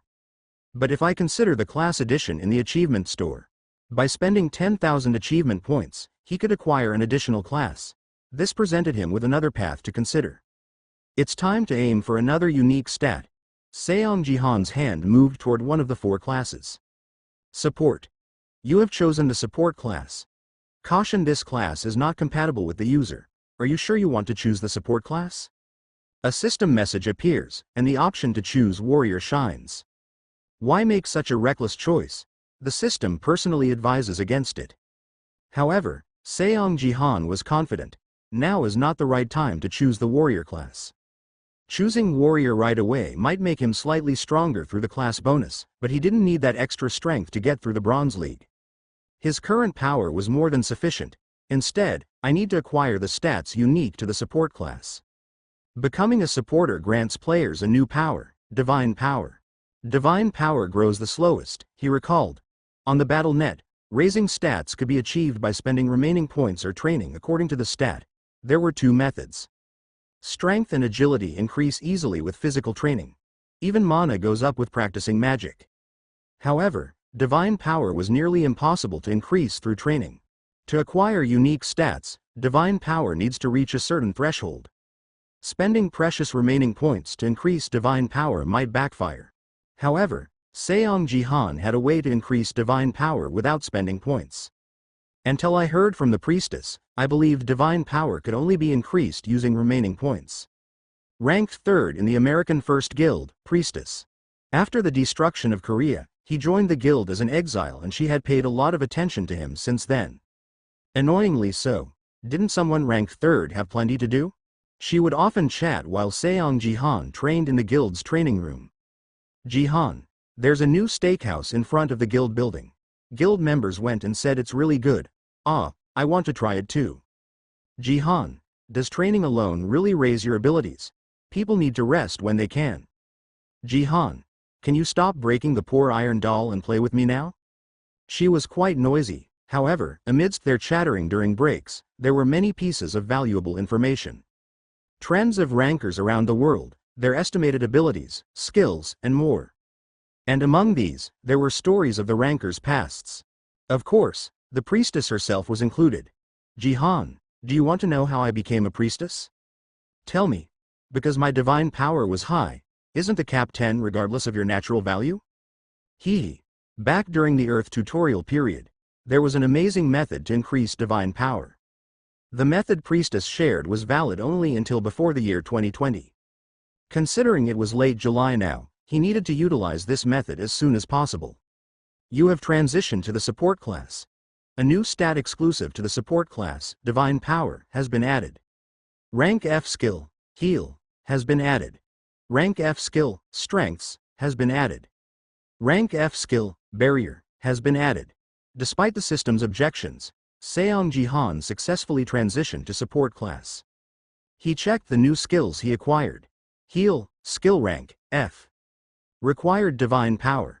8, heals wounds. Requires divine power 8. This meant that the skill could only be used if the divine power stat was at least 8. However, Seong Jihan's divine power was dismal. Divine power. -5. A bitter laugh escaped him. It seemed he was not good at anything. Even strengths and barrier, the buff skills, required a minimum of 8 divine power. Seong Jihan smirked and closed the skill window, not using it. He couldn't spare any points for divine power, especially when he was fully invested in his power. Instead, he could increase divine power using the method the priestess had mentioned. But to utilize that method, he needed something. The in-game currency, GP, game points. And as for him, GP, 0. He, who had just finished the tutorial, had no GP. I need to earn GP.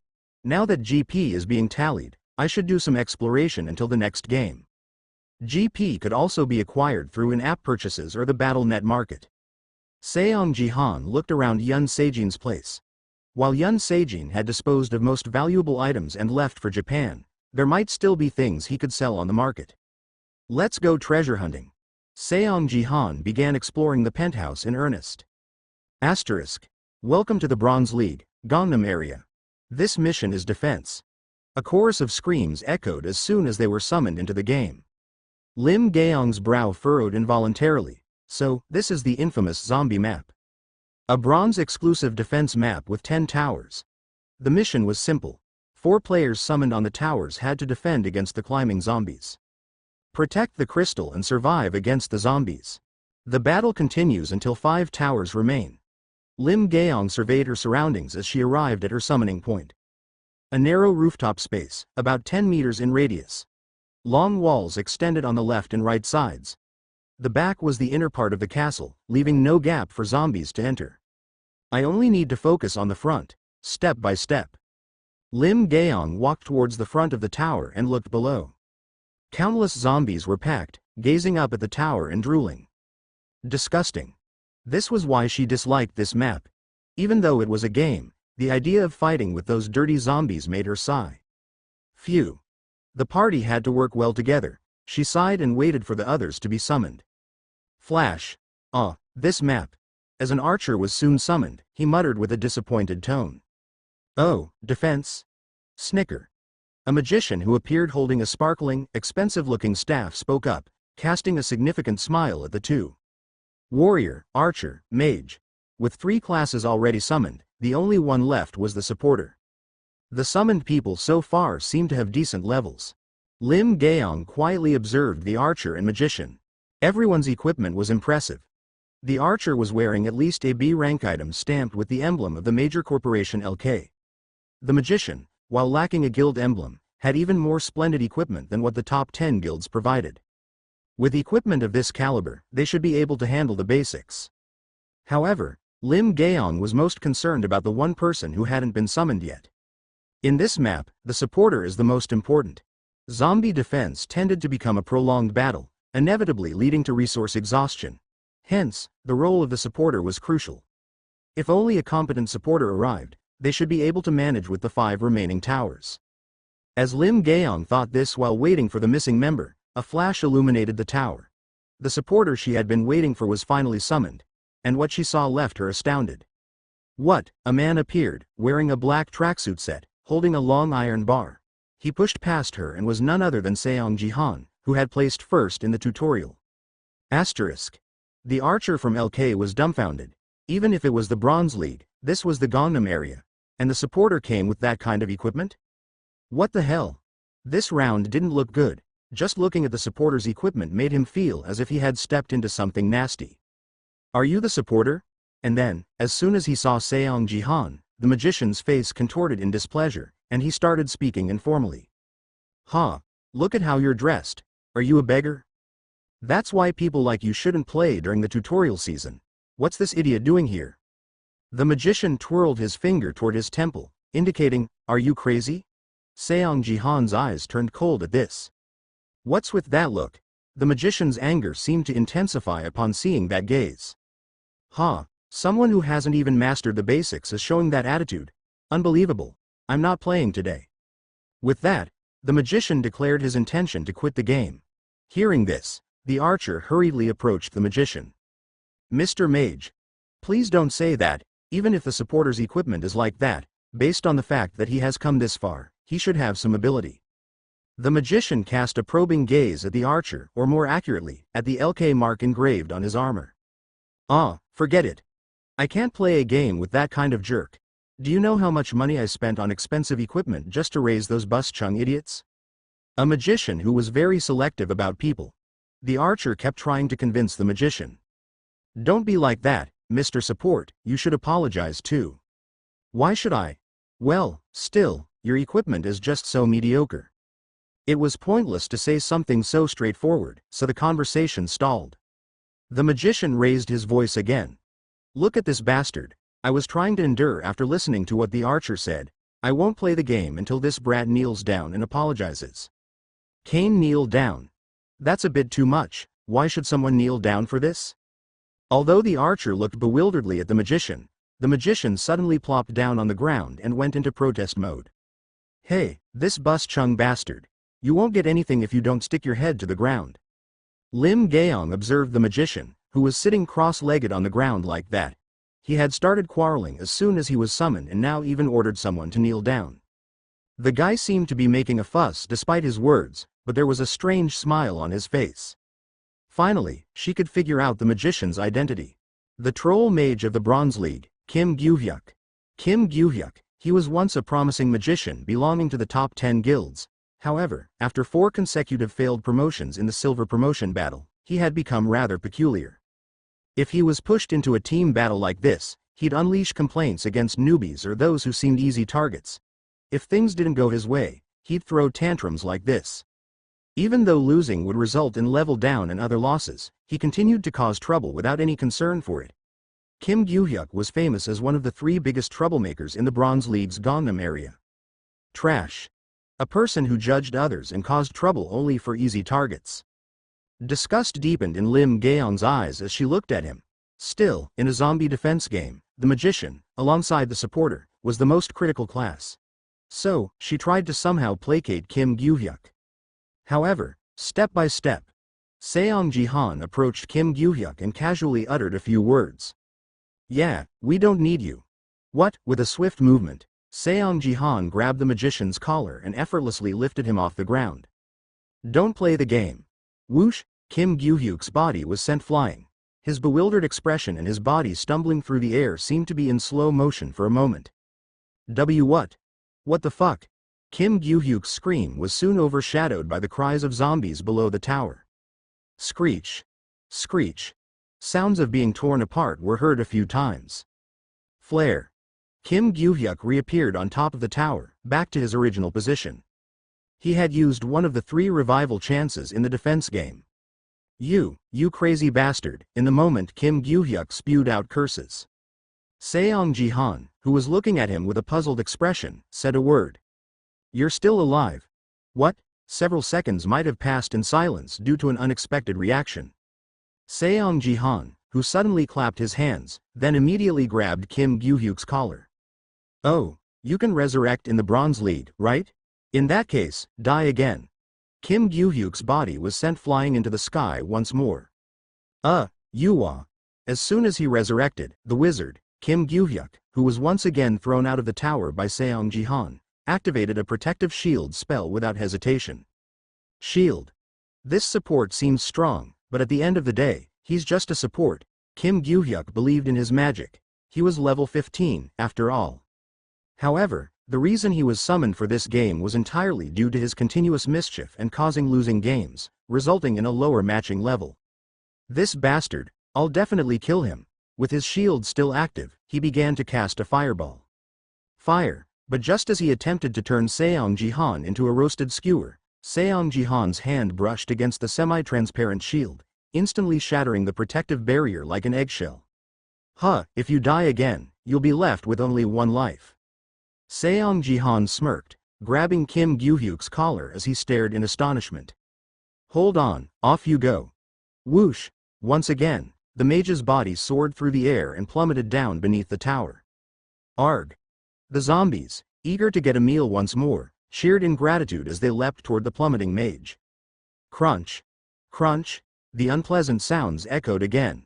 And as those sounds subsided, flash! For the final resurrection, Kim Gyu-hyuk shouted as if in a fit. Wait! Just a moment. Dying like this would solidify his last place standing. Kim Gyu-hyuk shivered. The last place penalty, it's too harsh. He had thought that if he caused trouble, someone on the other side would give in or someone would intervene to end the match. He never expected to be thrown by this guy like this. If my level drops again here, the Battlenet system lowered levels for poor performance in-game. If his level dropped due to defeat, the attributes gained during level up would vanish. Of course, losing some stats wasn't a big deal, he could regain them by leveling up again. But the issue was with his skills. My skills will disappear. The problem was that skills disappeared. Learning skills was more challenging than gaining stats through level ups, making the deletion penalty more lenient than for attributes. As a result, a skill would only disappear if the level drop was at least 5 levels below the minimum required level for acquiring that skill. But the problem for Kim Gyu-hyuk was this. If I die again now, it's a guaranteed deletion. If he died one more time, his resurrection opportunities would vanish. Being declared the first casualty in this defense game meant he would experience a level down. So, his level would become 14, and the skill he had spent a considerable amount to learn from the Battlenet market at level 20 would also be lost. This bastard. I'll get back to him later. While internally vowing that, Kim Gyu-hyuk seemed to be willing to surrender. Alright. I understand that you are strong. You don't even need to apologize to me. I'll participate in the game faithfully from now on. I'm at level 15. Moreover, I'm the fire mage, which is most useful for this map. I'll carry you properly. Oh, you've thought well. The archer, who had been anxiously observing their dispute, became flustered.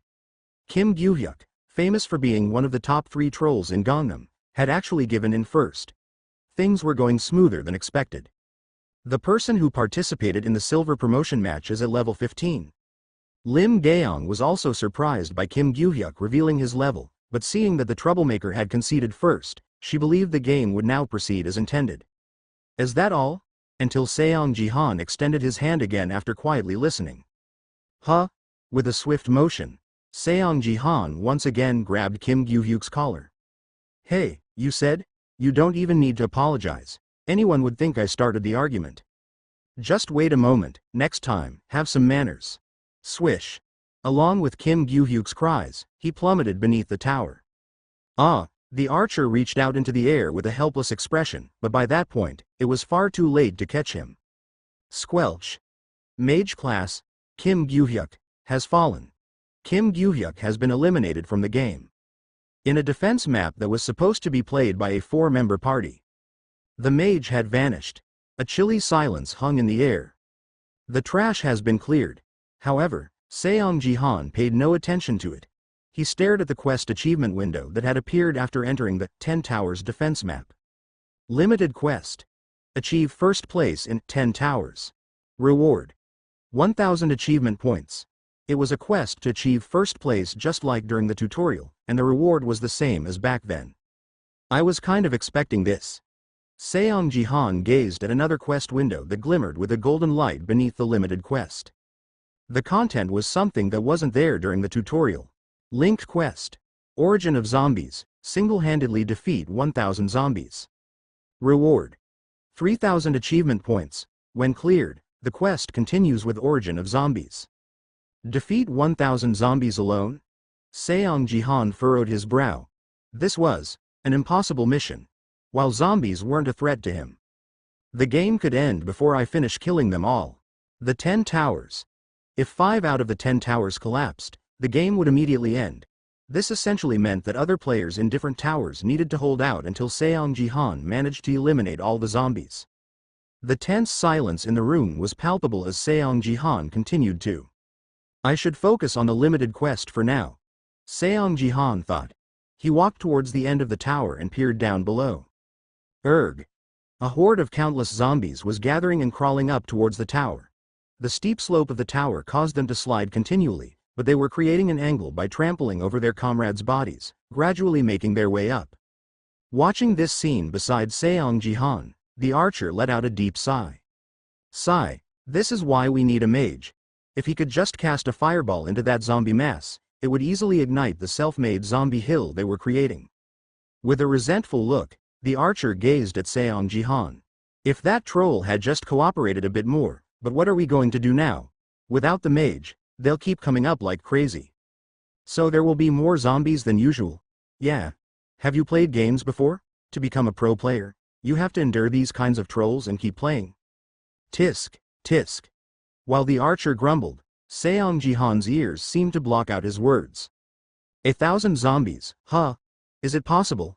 He was contemplating whether he could clear the linked quest or not. Hey, are you even listening to me?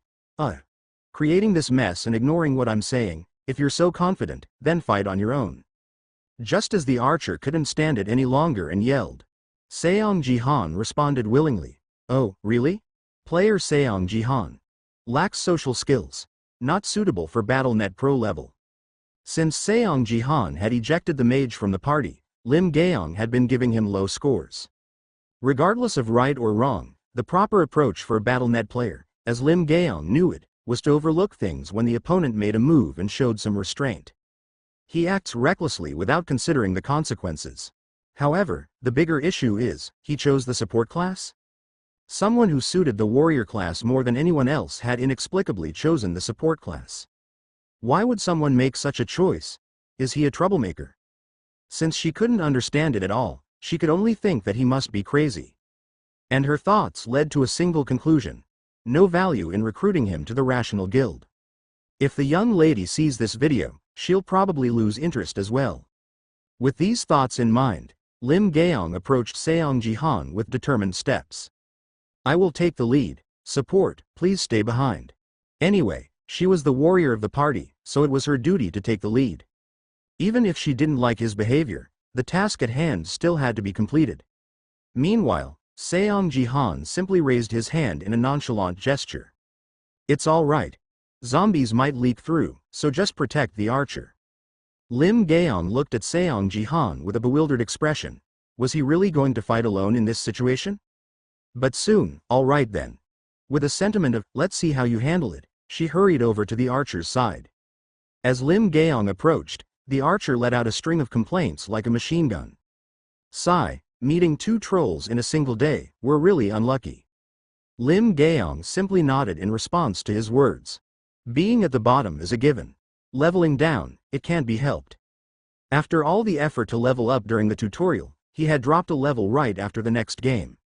The only silver lining was that the troublemaking mage was the first to die.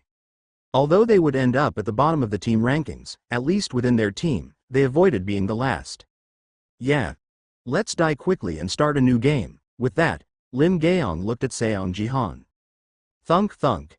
Seong Jihan was swinging a bar like he was doing warm-up exercises, and his form seemed quite practiced.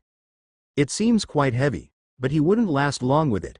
No matter how skilled one was in martial arts, surviving against such overwhelming waves of zombies was impossible, especially in such shabby attire. Not even a minute. Eventually, an uninterrupted zombie finally began climbing to the top of the tower.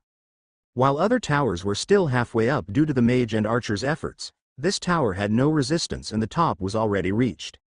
Meanwhile, they've finally arrived. Observing the horde of climbing zombies, Seong Jihan chuckled. Swish swish. The bar swung through the air and descended upon the zombies. Thud thud. Zombie heads exploded instantaneously. Lim Gaeong's eyes widened. The speed was incredible.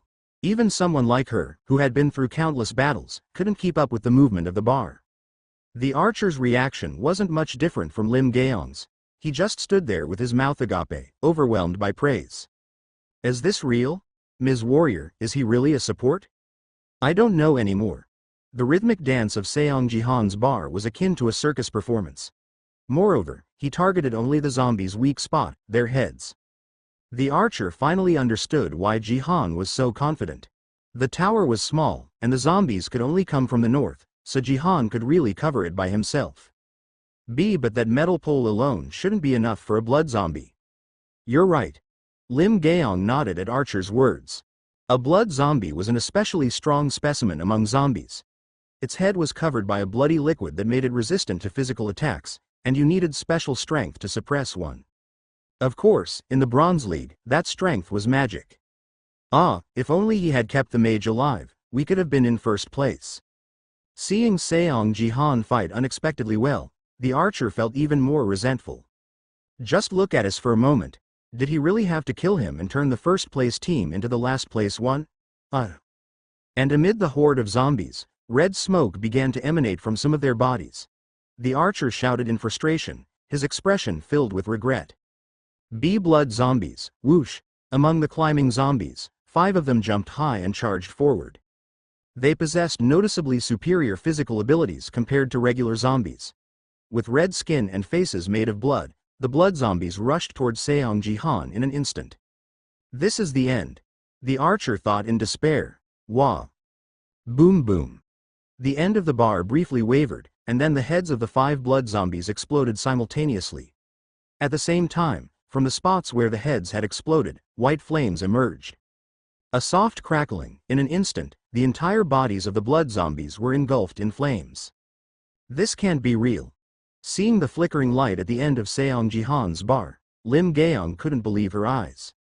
The aura of that pure white light, divine power? In the past, the price of relics was really high. The priestess reminisced about the old days. Despite being called relics, their item rank was high, but their stats weren't that great.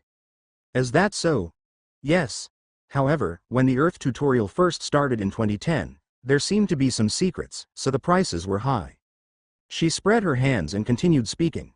But even after 10 years, when the secret of the relics wasn't revealed, the prices hit rock bottom. So, let's get to the main point. Getting impatient, huh? I was going to start with the history of relic collection. She smirked and got to the point that Jihan wanted to know. Among the relics, there are relics that are from outer space. I know. By holding onto those relics and concentrating divine power while praying, you could gain divine power, understanding the deity from outer space. Is that all? Yes. It has to be relics from another world, and you have to hold onto them for quite a long time. The conditions seem easier than I thought. I wonder why this wasn't widely known. From a supporter's perspective, there's no need to use relics from outer space.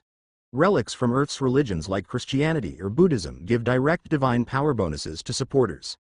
Outer space relics don't provide such benefits. The priestess nodded and grinned. But thinking about it now, it didn't seem like only I knew about this method. There were people who consistently bought relics from outer space. Really? Yes. She disappeared after 2019 though? At that time, he didn't think much of what she was saying. But during his investigation of his brother-in-law's penthouse, he could figure out who the other buyer she mentioned was. It was Yuna, Jihan's sister, Seong Jihan. She was also a pinnacle-class supporter in Korea. She was also a priestess, and she sacrificed herself to prevent a massive incident that occurred in Korea in 2019. It coincided with the period when purchases vanished after 2019, just as the American priestess had mentioned. And piles of outer space relics were found in Yuna's storage room. When exploring his brother-in-law's penthouse, Jihan discovered stacks of outer space relics in his sister's territory's storage room.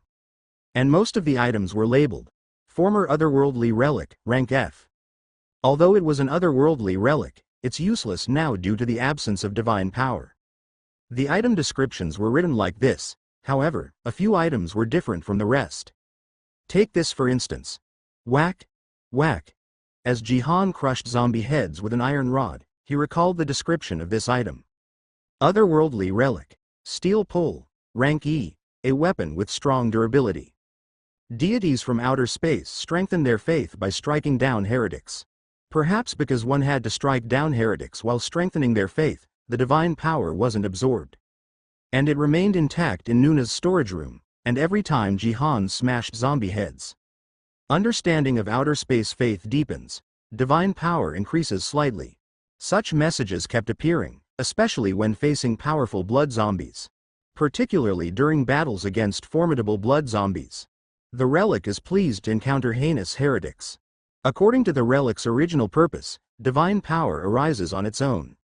It was guiding Jihan, who had low divine power levels, on how to utilize divine power. In some ways, it's akin to raising morale. Of course, raising morale and using divine power had different starting points. Morale starts from the lower battlefield, while divine power felt like an energy extending from the head to the hands. Still, both were forms of energy. After receiving guidance in the use of divine power, Jihan became able to manifest it as a weapon naturally. Thwack. Another blood zombie's head was shattered, and a white sacred flame ignited. For a level 6 bronze player, Jihan's combat prowess was overwhelmingly dominant. He dispatched over 100 zombies and even blew up the heads of 10 blood zombies. Understanding of outer space faith is complete. Divine power has increased by 1. Rank of outer space relic, iron rod, decreases to F. As the divine power of the iron rod was absorbed, its rank dropped. Despite losing the divine power stored in the relic, the iron rod's sturdiness remained unchanged. Now, I need to conserve divine power as much as possible while fighting. Despite the heads of numerous comrades exploding, zombies kept charging relentlessly. Thwack. Thwack. Thwack. He struck down regular zombies without using divine power, smashing their heads. Sheeing. Whenever a haze of smoke rose among the zombies, Jihan raised divine power in the iron rod, preparing for the blood zombies. With a perfect distribution of strength, Jihan faced the horde of zombies without taking a step back, obliterating them all. Wow. He's crazy, the archer gazed at his back in awe. Could the equipment of a trampler be like that? The movements of the rod.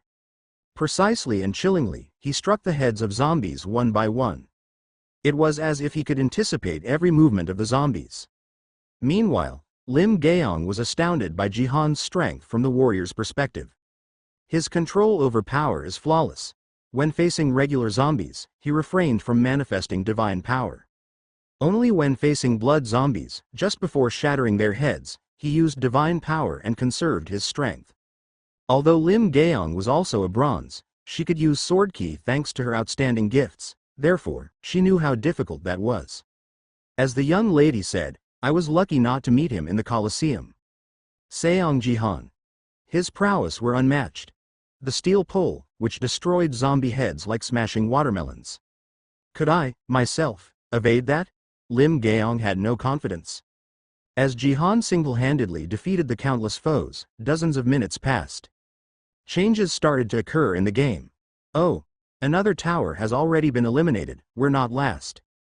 The archer rejoiced while checking the scoreboard.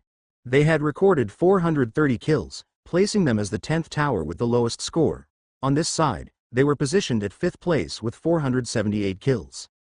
Let's help him, we need to increase our kill count a bit more. The archer shouted enthusiastically, no longer showing the same attitude as when he had spoken to Jihan earlier. It was a complete turnaround. When 5 towers were eliminated, the next rankings were determined by kill count. They needed to quickly kill more zombies. May I join the battle? Lim Gaong asked Jihan for permission. He looked at the scoreboard. 478, it's still unrealistic to eliminate 1,000 of them. The linked quest demanded the elimination of 1,000 zombies. Even though he had been relentlessly exterminating zombies, it was impractical to clear it within the time constraints. Once my level increases, the competitors from other towers will also become stronger opponents. I might have more leeway then. However, in the new game, things would be different from the situation where Jihan was effortlessly mowing down zombies alone due to the interference from the troll. Maybe I should complete this achievement after descending? Jihan looked down at the horde of zombies spread out in the thousands below. There were so many that they couldn't even be compared to the number climbing the tower. No matter how much support his power stat provided, it was overwhelming at the moment. I'll have to challenge this after growing stronger. Jihan decided to postpone the completion of the linked quest for now and answered Lim Gaeon. Sure, go ahead. Understood. Swoosh, as Jihan's permission was granted, Lim Gaeong drew her sword with vigor. The sword was more akin to a Chinese jian than a Western-style sword. As she drew the sword, the fragrance of plum blossoms wafted through the air. Jihan smelled the fragrance and recalled who she was in the past. Lim Gaeong. Someone mentioned her name. Was it Plum Blossom Sword? Lim Gaeong, the Plum Blossom Sword. After Sword King Yoon Sejin gained fame in Korea, she was a prominent figure representing the next generation of warrior classes in Korea. Around the time Jihan awakened his gift and rapidly grew by acquiring the nameless martial arts, she was already one of the most notable players in Korea. But it didn't end well. In the final Northeast Asian League match that led to the downfall of Korea, she had participated as a representative of Korea and died at the hands of Sword King Yoon Sejin, who had become Japan's top player. This time, there's no chance of dying, she should be thankful to me. Naturally, Jihan thought of himself as the one who would become Korea's representative. He was presenting a fitting display of his power. Wow, 2 more towers have been eliminated. We're in 3rd place now. The gap with the 1st place is just 10 zombies. The archer cheered, leaving the scoreboard displayed as he shouted with excitement. Although he was shooting arrows to some extent, he was more of a commentator than a player at the moment. Hearing his words, Jihan judged that it was time to make the decisive move. Oh, it's time to pull out all the stops. With just 10 zombies left, it'll be over soon. Please stay in position. How could he push himself further from here? Lim Gaeong felt puzzled, but she nodded her head. And then, all right, let's go. Shoop, as Jihan's permission was given, Lim Gaeong vigorously drew her sword. A pure white light shone brightly at the tip of the iron rod. In that state, Jihan fell straight down from the tower. Hua, gasp, 12 kills. The gap is widening. Just a little more. Hey, where are you going? The archer, who had been engrossed in his commentary, was astonished as Jihan fell down from the tower, but... the kill count. The difference in kills is catching up in an instant. Now we're in 2nd place. Just 3 more kills. He couldn't hide the smile forming on his lips due to the rapidly increasing kill count. The iron rod imbued with divine power was incinerating the zombie horde spread out below the tower. Anyway, it's almost over now. It's time to use all the divine power. Rumble. The divine power, like a comet, tore through the zombie horde with ease, engulfing the entire body in sacred flames. The fire spread to the surrounding zombies in an instant. Cheek. It didn't take long for the pile of zombies that had climbed up the tower to be covered in white flames. Oh, first place. We're in first place. We're actually in first place. Wow, seriously, is this for real? The archer danced with disbelief, celebrating exuberantly. He had thought they would end up in last place, but with 561 kills, they were now in first place.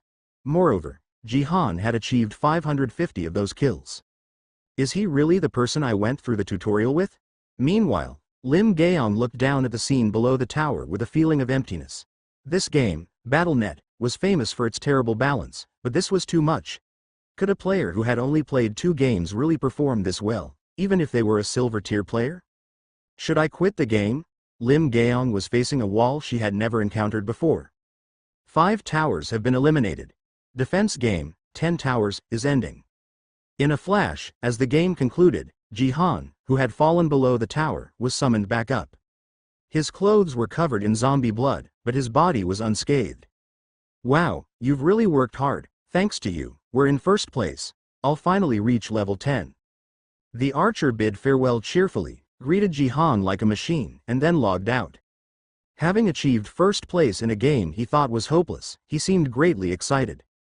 Jihan Nim. As the archer disappeared, Lim Gaeong quickly approached Jihan. Her disheartenment from earlier seemed forgotten, replaced by a resolute expression. Do you know me? Her lips quivered. I'm Lim Gaeong from the Divergent Guild. I would like to contact you regarding the possibility of joining our guild. Could you please provide me with your contact number? She had prepared these words in her mind, but, can I have your number? Perhaps due to her urgency, she skipped the introduction and got straight to the point. Yes. Her lips were trembling. I'm from the Divergent Guild, for recruitment purposes. I'm sorry, but I can't remember my number. What? I can't remember my number right now. He didn't remember his own phone number? What on earth? As Jihan logged out, Divergent Guild blankly watched his departing figure. Did I mess up? Having logged out, Seong Jihan scratched his head. When Lim Gaeong had asked for his number, the one that came to mind was the one he used in the United States. His Korean cell phone number was a bit hazy in his memory. He could ask Gaeong for her number if he wanted to contact her, but then again, he wasn't planning to join a guild now anyway. It's not like I'm going to join a guild anytime soon. It was like a thirsty person selling a well. Seong Jihan didn't feel the need to get Lim Gaeong's number. Instead, I can expect some rewards. When he was ranked 7th in the world, even getting first place in a game only gave him a tiny bit of experience points. But in the lower bronze level range, there was a taste of growth. Seong Jihan looked at the system message window. Cleared limited quest. Achieve first place in 10 towers. Acquired 1000 achievement points. Ranked first in the defense game. Experience and GP acquisition rate increased by 50% for achieving first place. Leveled up by 2. Acquired 1500 GP. Though not as significant as during the tutorial, the first place reward itself was substantial. On top of that, he gained sacred power and even GP, game points, so the harvest was quite good for finishing a single game. If I keep this up, I could reach the promotion matches without playing much. The rewards for achieving first place in a Battlenet game were enormous. Not only were the rewards substantial, but with the added 50% increase effect. Seong Jihan realized that if he kept achieving first place, he could reach the level 25 required for the promotion matches in less than a month. Well, the game structure isn't that easy, though. Achieving good results in games inevitably led to facing higher level players in the next matches. This would make consecutive first place victories more challenging, considering that the level difference in Battlenet had a significant impact. But I doubt I'd lose even in bronze. If he managed to finish the Bronze League with a streak of first-place victories, that would also be a record of its own, potentially earning him additional achievement points. With the determination to aim for first place in every game, Seong Jihan opened the Battlenet market. With the GPI received as a reward, I can buy relics. Before long, he closed the market. No matter how cheap relics were in 2020, there were no relics available for 1500 GP. Even F-rank relics demanded at least 3000 GP. Guess I need to explore the rooms more. After allocating his remaining points to strength upon reaching level 2, Seong Jihan decided to explore the house calmly. There were still many areas in this spacious penthouse he hadn't looked into. Well then, shall we go? Exiting his room, Seong Jihan headed towards his sister's room by passing through the living room. This penthouse, a high-rise complex in Gangnam, took quite a while to traverse due to its location at the very top. As he walked past the living room, his eyes were once again drawn to a family photo hanging on the wall near the sofa. Was that taken 10 years ago? In the frame, Yoon Sejin, his sister, and a young niece were all smiling brightly. Only Yoon Sejin's face was shattered in the photograph. Should I just cut it out altogether? When he first broke it, Yoon Sejin's figure still remained, before his stats changed to martial power. Seong Jihan walked up to the photo.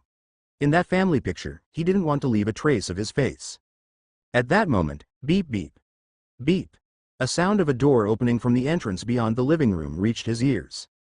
I'm home. The group living on Jeju Island finished so quickly for me. A high and cheerful voice. At the sound, Seong Jihan flinched. Uncle, alcohol. Did you drink it all? A girl in a school uniform took off her shoes and walked into the living room. Smiling, she looked at Seong Jihan.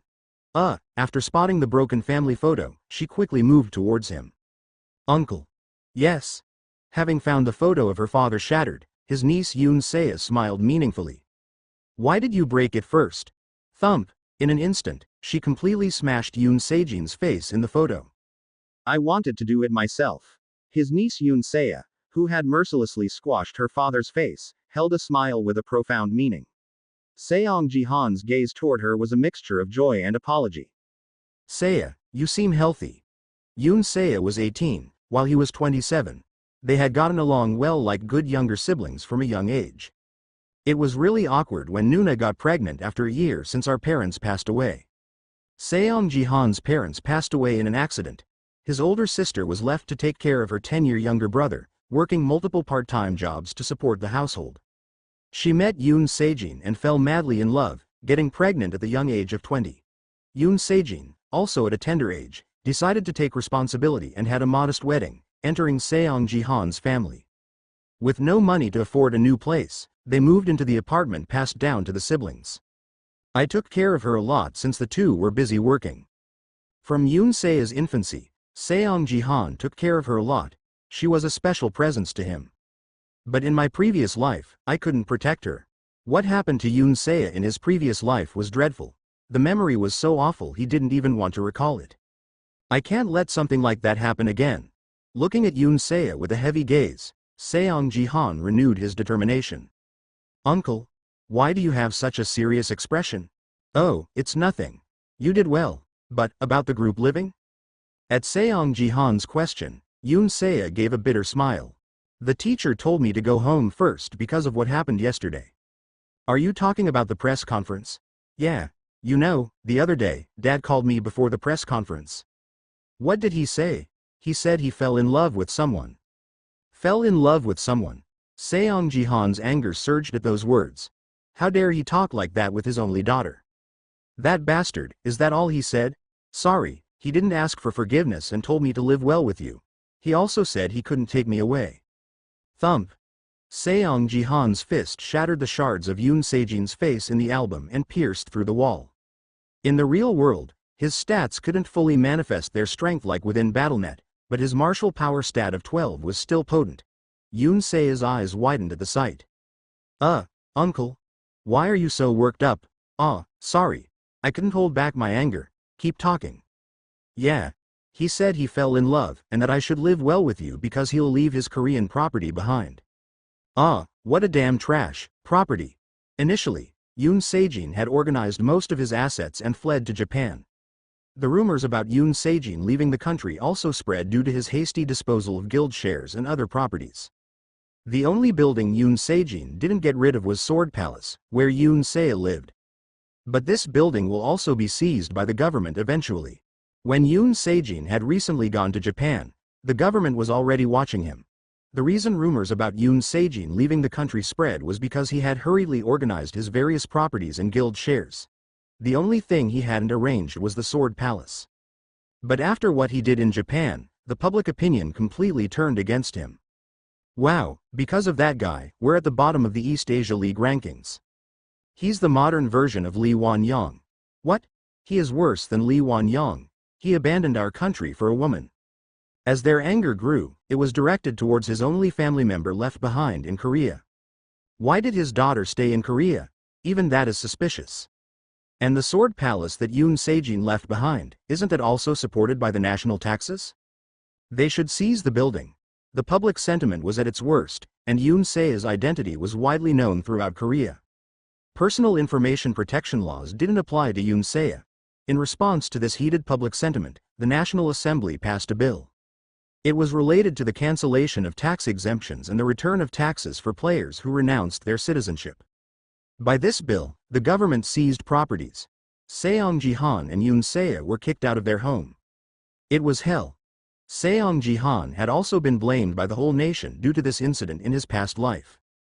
However, he wasn't directly related to Yoon Sejin, and he felt slightly less guilty because of his sister Seong Ji's achievements. But he's still a piece of trash.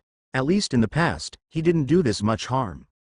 Even so, Se couldn't escape the harsh judgment of the public as the daughter of a traitor rather than as priestess Seong Ji's daughter. I need to avoid such a situation as much as possible. It was Yoon Sejin who abandoned the country, not his niece Yoon Se. She was a victim as well. He had to do everything he could to prevent the dreadful events from happening again. At least for now, I have to become a reliable adult who can support her. Young Seong Jihan was unable to pay attention to Yoon Se due to his busy schedule and the burden of public criticism, which made him ignore her.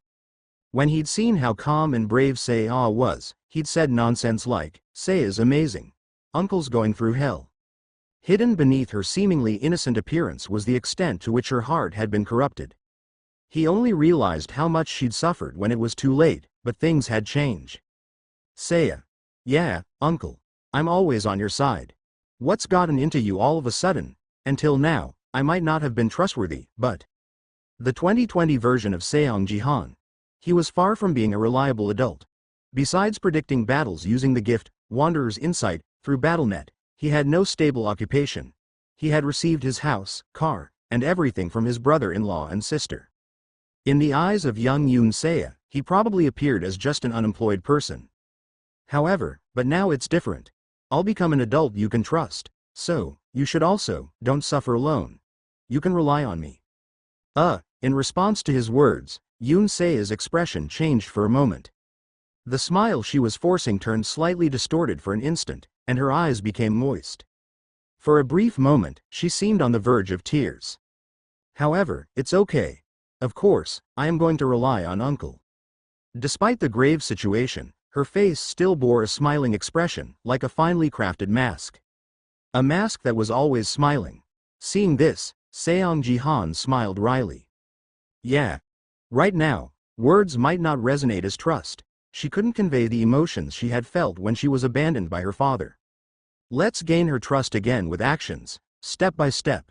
Seong Jihan decided to wait until his niece could open her heart a bit more.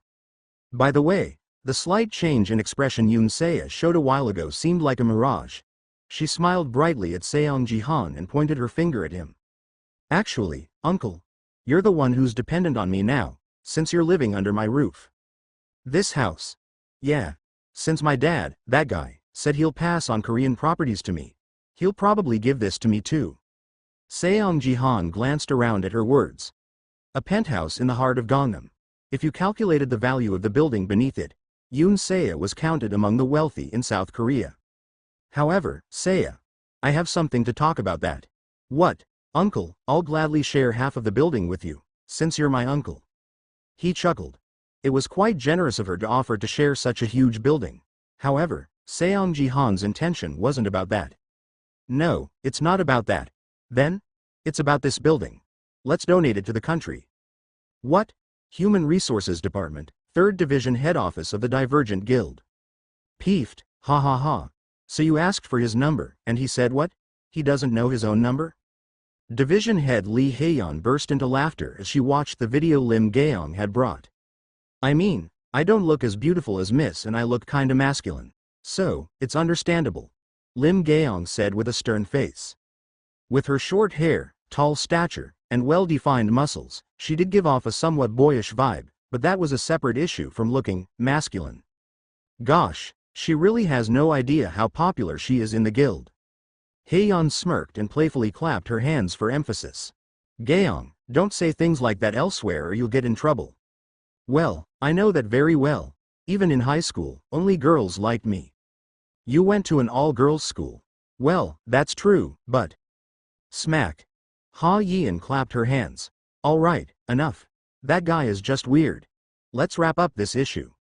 You were the one who was laughing at me, miss. What? Never mind.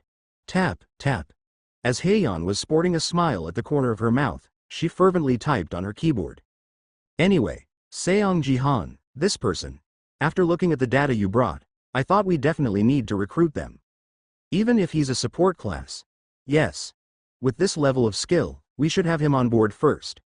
Before other guilds take an interest. And, you know what? I now remember who this person is. You know him? Haeyeon gestured to Gaeong and pointed at the monitor. Look at this. This is, what entered Gaeong's eyes was a video channel. Battlenet match prediction specialist, Mr. Seong's channel. You still watch these kinds of broadcasts, miss? Gaeong looked at Haeyeon with a cold gaze. Even though she came from a wealthy family, why was she subscribed to such a gambling-oriented channel? Haeyeon quickly clapped her hands. This person is quite accurate. Even though the broadcasts are sporadic, if they did it properly, they could have become famous in the match prediction community. The match prediction community, you say? Sounds like an illegal betting site. No, this isn't about betting. Battlenet match prediction involves collecting data and making judgments. Well, it's a sophisticated form of analysis, anyway. Sigh, alright then. What does this gambler have to do with Seong Jihan? Well, look at this, here, she quickly moved the mouse. Then the playlist for the channel, Seong, scrolled down. In the 7th video here, this person's face appeared briefly. I thought it looked cleaner than I expected and just moved on, but it turns out he looks similar to Seong Jihan.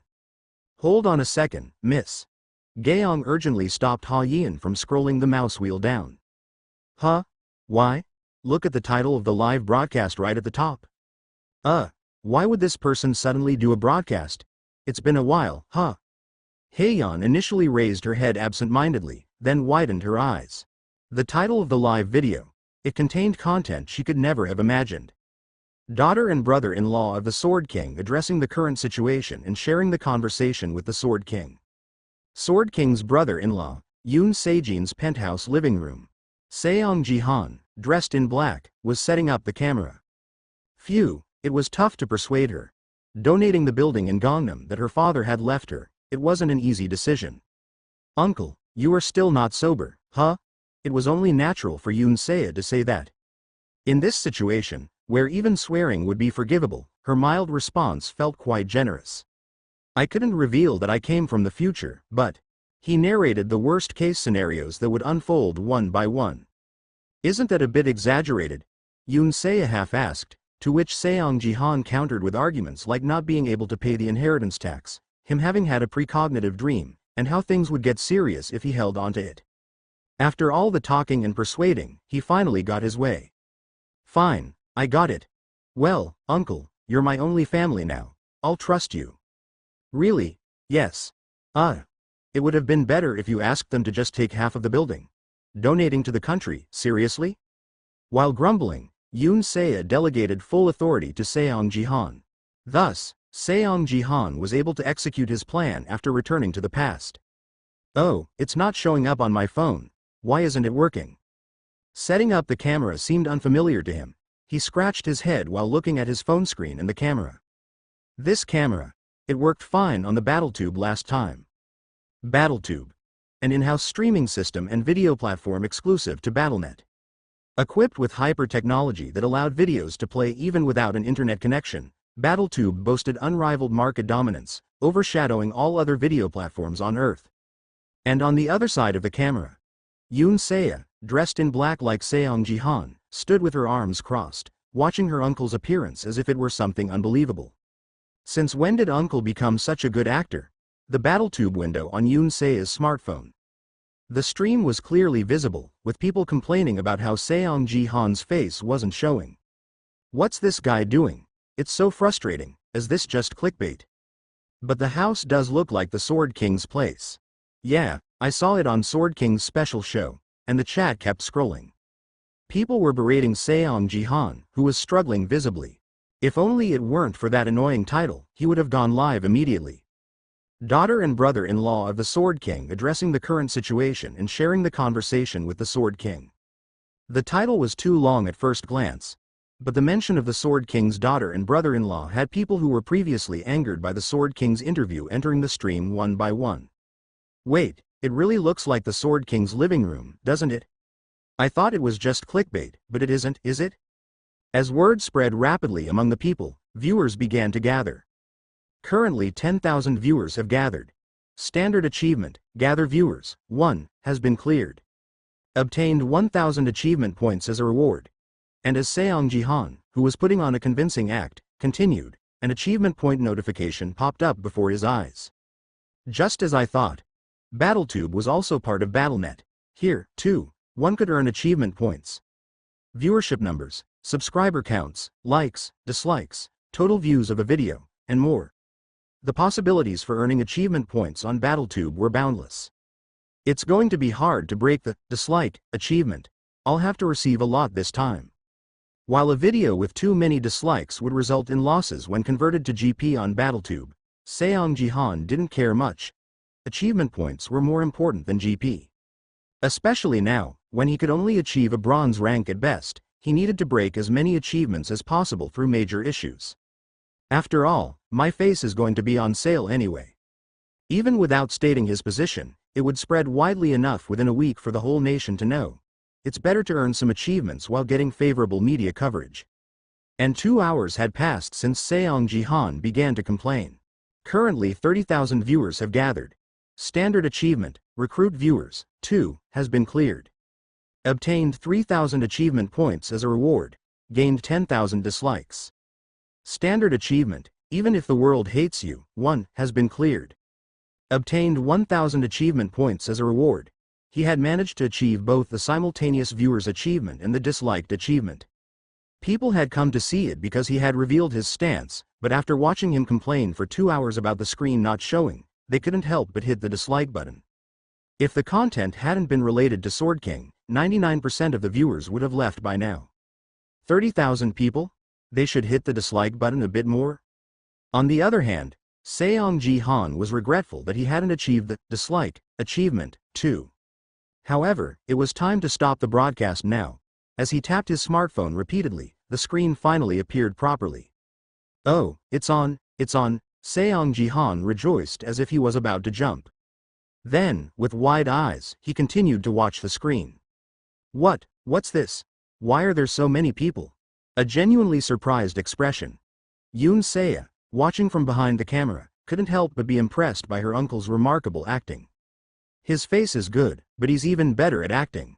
In line with this, the chat exploded with cursing messages. That guy's finally going to start broadcasting. Bruh, I waited 18 minutes. If it weren't for the Sword King related content, I would have reported and left. Hurry up.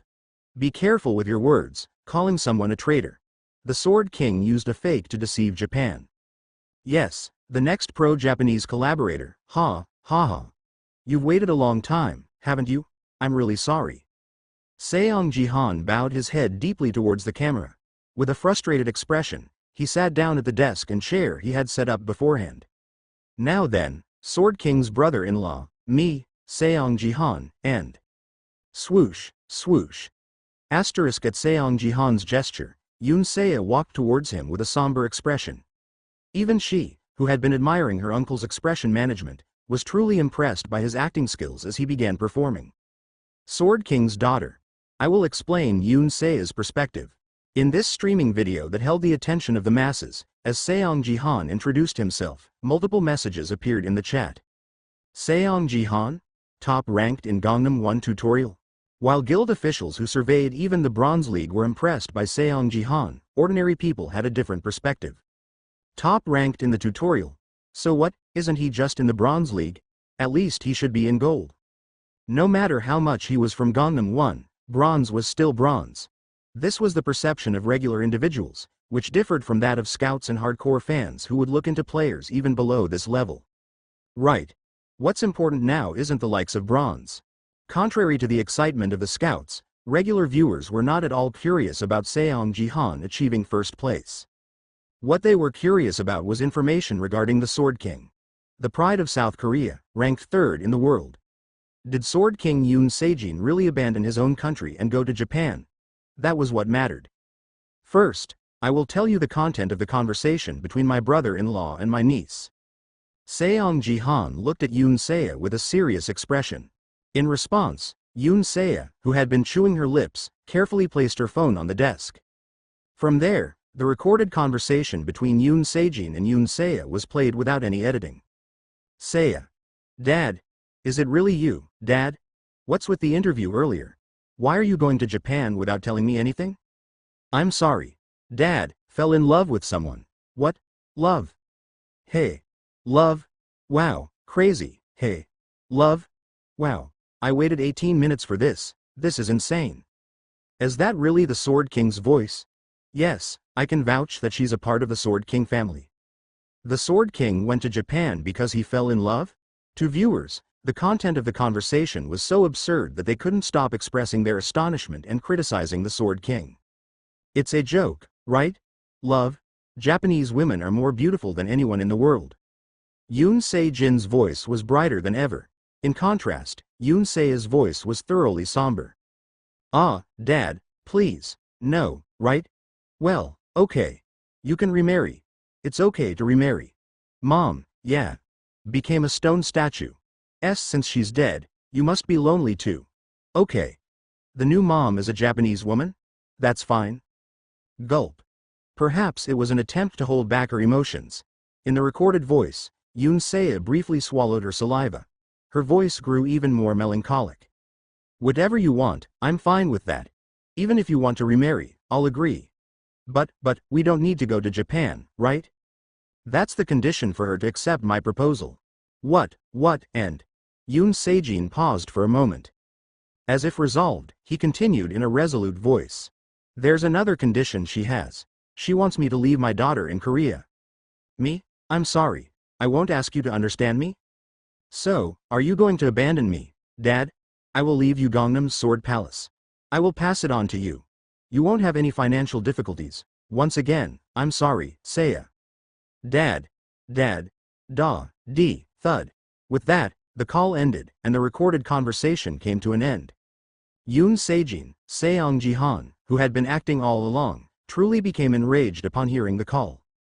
A heartless bastard who even abandoned his own child for the sake of love.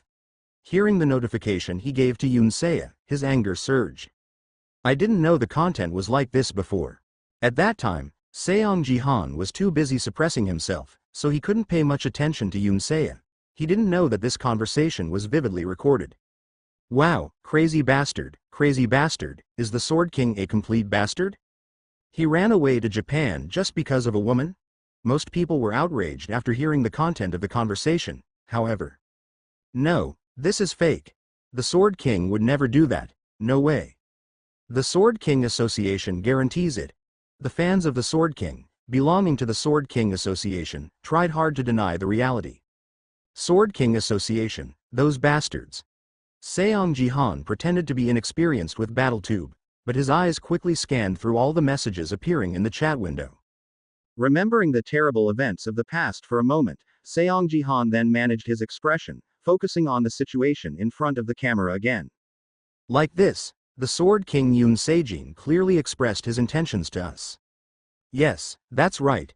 Yoon Se replied a beat late to Seong Jihan's words. She managed to keep her expression steady, without a trace of hesitation. Her sorrowful expression, as if trying to forget her sadness, instead touched the hearts of the viewers. Daughter is innocent. What daughter? Anyway, Lady Saya is innocent. Crazy bastards, is her appearance important right now? The chat was divided due to Yoon Se's tearful appearance. Watching this confusion for a moment, Seong Jihan finally brought up the main purpose of today's BattleTube stream. Like this, we also received a unilateral notification from my father-in-law about this. I take responsibility for my father's impulsive actions. As his daughter, I must have behaved wrongly. Yoon Se's voice paused for a moment. Then, she turned her face away from the camera lens for a brief moment. Her face seemed to convey an attempt to forget her sadness, which paradoxically stirred the viewer's emotions. Is it about the building? The Sword King is surely just bluffing. People chatted about her momentary silence, blaming no one. Was that appearance acting, or was it genuine? Seong Jihan called her with mixed feelings.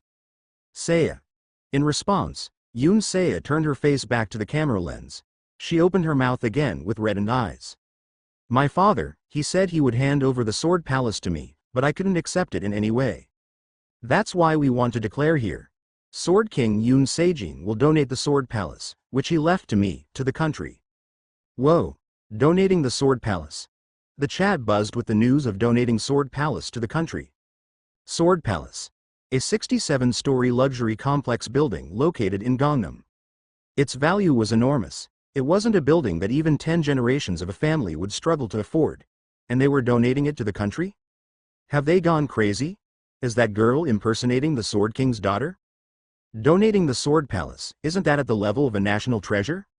I'm speaking as a member of the Sword King Association. Seiya, you're being deceived. Be careful of the man beside you. He's a fraud. People's reactions weren't unreasonable. Sword Palace. The value of that building was exceptional, but donating it was practically a declaration that the Sword King would never return to Korea. The fans of the Sword King Association, reacted even more vehemently, flooding the chat room with posts that criticized Seong Jihan. They couldn't attack Seiya, the Sword King's daughter. They are a religious group. Not just any religious group, but one verging on fanaticism. Seong Jihan decided to ignore them. They wouldn't change their minds, and he had no need to cater to their whims. Right now, his priority was to preemptively quell the potential resentment that might arise against his niece Seiya from those who would eventually emerge. The building will be taken away anyway, it's better to donate it to the country. Even though it might feel wasteful now, if the Sword King Sejin succeeded in his endeavors in Japan, things would change. Not only the Sword King but also Seiya, who inherited his legacy, would face the anger of the entire nation. It was crucial to prevent such a situation from occurring. Buildings like this can be repurchased easily if you succeed as a player. Even Seong Jihan, who had lived like a scavenger, living in a larger building in New York during the last stages of Battlenet, knew that he had no need to worry about material benefits. And, the Sword King Association, their enmity should be directed solely at me. The Sword King's fan club, the Sword King Association. When the Sword King emerged as Japan's national representative and caused Korea to falter, most people withdrew. A few remained, becoming even more fervent fanatics. At first, they seemed to support Seiya, who was the Sword King's blood, but later they completely turned against her. She tarnished the Sword King's reputation with her actions, causing him to abandon the country. Sword King will only return if Seiya dies. It was to the extent that they were willing to inflict brutal events on Seiya. In his previous life, Seong Jihan could only watch these events unfold, but now it was different. Right. It's time to redirect the Sword King Association's enmity towards me. Steadily, step by step, Seong Jihan walked towards the camera he had set up. Uncle, suddenly, Seiya's tone shifted as Seong Jihan made an unexpected move to adjust the camera's position. Where are you going? Viewers also became curious about where he was heading. Without answering their questions, Seong Jihan continued his steady approach. His steps came to a halt in the penthouse garden, which was also the rooftop of Sword Palace. There, a giant golden figure with two swords crossed over each other was placed. Uncle, why are you doing, Seiya, and everyone else, do you know what this structure is? Well, it's a statue with two swords. The symbol of the Sword Palace. Gee, it's always awe-inspiring. Wow. You know about the twin sword statue. According to the Sword King Association, this twin sword statue is a memorial designed by our victorious Sword King himself when he built the Sword Palace. The main material is stainless steel, but some parts are even made of 18K gold to give it highlights, and some claim it's made of Nordic gold, but it's actually certified by the World Gold Council. Boring. It's still radiant when those sword freaks talk about it. Anyway, why the twin sword statue? A symbol of Sword Palace, personally designed by the Sword King himself. Seong Jihan gazed at the twin sword statue with a nostalgic look. This was a source of pride for our family and a symbol of Gangnam, Seoul. No, it's a symbol of South Korea. As a member of the Sword King Association, I warn you not to use the past tense. Don't talk nonsense. Since that Ito bastard went to Japan, that thing is now ominous. He's starting to get sentimental, but there's a reason. Seong Jihan passed the camera to Yuna, uncle. Then, he took a stance, an unmistakable pose for a coup. What's he doing? What's going on? Is he trying to incite something? Stop using disrespectful terms. Don't you dare. Seong Jihan looked at the camera in Yuna's hand. And, as if making a declaration to the entire nation, he spoke. Not anymore. Crash. Seong Jihan's fist, full of power, struck the massive twin sword statue. Crash. What audacity? What is this behavior? Stop right now. Do you dare to damage the protector of the twin swords? The stream chat erupted in chaos. Especially the fans belonging to the Sword King's fan club, the Sword King Association, went wild. And this fanatical resentment was exactly what Seong Jihan wanted. Crash. Crash. Crash. Despite the cries mixed in the comments from the Sword King Association, Seong Jihan's fist didn't stop. Furthermore, even though the twin sword statue was made of metal, Seong Jihan's punch, achieving the martial power of level 12, became so powerful that it instantly crushed it. Not long after, the symbol of Sword Palace, the massive twin sword statue on the rooftop, quickly transformed into a deformed mess. And, squeak, the supporting end of one of the swords crumbled, causing the twin swords to lean towards Seong Jihan. A situation where the massive structure was about to collapse on him. Uncle. Yuna, startled, rushed to save Seong Jihan, but... Thud. Seong Jihan's hand extended casually, effortlessly supporting the massive debris. Yuna, no, Ito Ryuhei. Seong Jihan looked at the camera. The image on the screen displayed a stark contrast to his previous demeanor. Instead of looking defeated, the Seong Jihan on screen exuded a sense of calm confidence. Personally, I never liked this thing. It's cringe, but now, it seems to have become rather interesting. Snickering. A deeper smile formed on the corners of Seong Jihan's lips. Simultaneously, the hand holding the twin sword debris glowed with a radiant white light. What's that? Could it be ki? No, it's white. Is it divine power? What? No way. How could a bronze use that? Ki manifestation was a technique that only warriors that were in gold or above could use, and that technique was being used in front of the camera by a bronze who had just finished the tutorial. Moreover, he was using that technique with divine power. Only the starting points of divine power and ki are different. They're used in a similar way. Thud. And then, that white glowing hand extended towards the debris that was once the twin sword statue. In an instant, the golden material rapidly spread through the structure, turning it into a cascade of fragments. It transformed into countless pieces and collapsed. If you're angry, come at me. Seong Jihan completely shattered the symbol of the Sword King and looked at the camera, snapping his fingers playfully.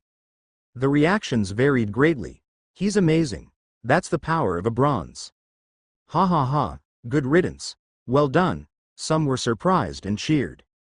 This is insane. That damn $% carrot and the Sword King Association won't forgive you. Others expressed vehement disapproval. Great. And all these reactions were exactly what Seong Jihan had intended. The attention of the world. Cheers and curses, astonishment and scorn. He willingly embraced the mixture of emotions. As if responding to his intention, a plethora of messages popped up before Seong Jihan's eyes. Currently, 50,000 viewers are present. Completed general achievement, recruit viewers, 3. Reward. 5,000 achievement points. Currently, 100,000 viewers are present. Completed general achievement, recruit viewers, 4. Reward. 10,000 achievement points. Gained 30,000 dislikes. Completed general achievement, though the world hates you, 2. Reward. 3,000 achievement points. Gained 10,000 likes. General achievement. I love you, 1. Cleared. Reward. 1,000 achievement points. Gained 30,000 likes. General achievement. I love you, 2. Cleared. Reward. 3,000 achievement points. At his current level, there were achievements he couldn't possibly complete, but Seong Jihan's current focus was elsewhere. What interested him was the public's reaction which took the bait in this stream. That was what truly mattered. Passion. Good comment. Eat it up. How dare you destroy the twin sword of the Sword Palace. Seong Jihan. As expected, the chat room was flooded with his name as the topic of conversation. Seong Jihan couldn't help but smile. It was a favorable situation. Pour all of your hatred on me. Memories of the past he wanted to forget resurfaced. The time when he received public backlash and mumbled such words with a crestfallen face in front of Yuna Seijin. When his 9-year-old niece, who endured more curses than himself, comforted him, saying she would protect him. Despite her youthful appearance and cheerful demeanor, she must have been so hurt, corroded, and broken inside. He had been completely unaware of that back then. But not anymore. That's right, this life was different. Seong Jihan looked at the camera. As you can see, we'll have to exclude this twin sword statue from the donation items for the Sword Palace building. Ah! The twin sword, the symbol of the Sword King. What on earth are you doing? What kind of mess is this? What if the Sword King gets angry and never returns? The chat room was in chaos due to the power of the Sword King Association. Seong Jihan chuckled at their reactions. Their enmity, not towards Yuna Seijin but entirely directed at himself, pleased him. He lowered his head deeply in front of the camera. Well then, this will be the end of today's stream. And as the stream ended, the entire nation stirred once again. The day after Seong Jihan's broadcast. Did the Sword King go to Japan because of a woman? Sword King's daughter declares intention to donate Sword King's legacy. Twin Swordmaster of Sword Palace, destroyed by Sword King's brother-in-law. All of Korea's news outlets covered the contents of this broadcast as breaking news. BattleTube's influence is truly immense. Since it was about the Sword King Yuna Seijin, the public's interest was overwhelming. Gained 50,000 dislikes. Achievement unlocked. Even if the world hates you. 3. Earned 5,000 achievement points as a reward. Gained 50,000 likes. Achievement unlocked. I love you. 3. Earned 5,000 achievement points as a reward. Even after the broadcast ended, the views on the videos left on BattleTube were still increasing. And through the likes and dislikes they clicked, regular achievements were cleared even after the broadcast. I earned a whopping 33,000 achievement points from this broadcast. After grinding urgent quests in the game and earning points slowly, he suddenly gained a massive amount of points all at once. With this momentum, I might even reach 100,000 likes and dislikes. With the immense number of viewers being drawn in from the articles, it seemed possible. Urgent news. Even in Japan, Japanese netizens are curious about who captured the Sword King's heart. Even in Japan, where Sword King Yuna Seijin had naturalized, viewers were being drawn in. No, breaking 100,000 achievements was only a matter of time, aiming for even more seemed possible. Wow, this is really something. Yuna Seijin looked at the articles on her phone and spoke with a worried tone. But uncle is getting a ton of curses, maybe it's better not to watch the news for a while? People's reactions are no joke. Hee, I find it entertaining. Seong Jihan chuckled and looked at the comments. Though they were filled with explicit curses directed at the suspected members of the Sword King's faction, he was oddly pleased. The fact that the aggro was directed at him instead of Yuna Seijin was evidence that they were intrigued by him. Also, these people from the Sword King's side keep messaging me, I'm wondering how they got my phone number. Seong Jihan furrowed his brow, deep in thought. Just a while ago, they used to joke that half the country belonged to the Sword King's faction, so I guess it's natural for them to have my phone number. Sword King Yuna Seijin. In the present day, where all professional sports disappeared from the world after 2010. His status surpassed that of all historical sports stars in Korea combined. Battlenet wasn't just the world's only professional sport, but the rankings within the game could determine a nation's fate. Back in the hellish East Asia League, Korea managed to stay afloat mostly thanks to Yuna Seijin. Battlenet East Asia League, Korea, Japan, Eastern Russia, Eastern China, Taiwan. This regional league, which included these 5 nations, was renowned as the most intense competition in the world, alongside the Western Europe League. Korea's ability to survive there was almost entirely due to Yuna Seijin, who held the 3rd rank in global rankings. It was due to this status that there was even a national petition to erect a statue of him in Gwanghwamun Square, and it almost happened. Even after the Sword King held a press conference saying he would go to Japan, people couldn't let go of their attachment due to this background. Those Sword King guys. What are they saying in the messages? They're asking Father to persuade you, and not to believe you. They call you a fraud. Only someone with a hard head could still say such things even after hearing recorded conversations. Even at times like this, they used to joke that half the nation belonged to the Sword King's faction, so, isn't it natural for my phone number to get leaked? Anyway, of course, I trust you, Uncle. Yuna raised her chin with both hands, looking up at Seong Jihan. Uncle, why have you changed so much? Seong Jihan let out a smirk. How was I before? Just nothing. Why are you asking why a person who used to just gamble at home changed like this? Hey, who said I saw Uncle that way? I didn't think that way, really, hee. Seong Jihan recalled his past self at that time. He used to be an ordinary young man of his age. Unlike his sister and brother-in-law, who had risen to success through special gifts in the world of Battlenet, he wasn't exceptionally good at studying, nor did he show exceptional skills as a player. He simply lived alongside his successful sister and her husband, aimlessly. Hey, little brother, how about taking on a business venture?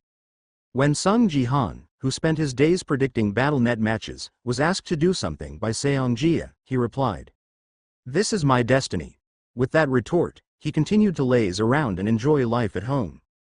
He was able to say such things because of his F-grade gift, the Wanderer's Insight, which allowed him to see details of other players. His relatively high rate of accurate match predictions was enough to keep him comfortable back then.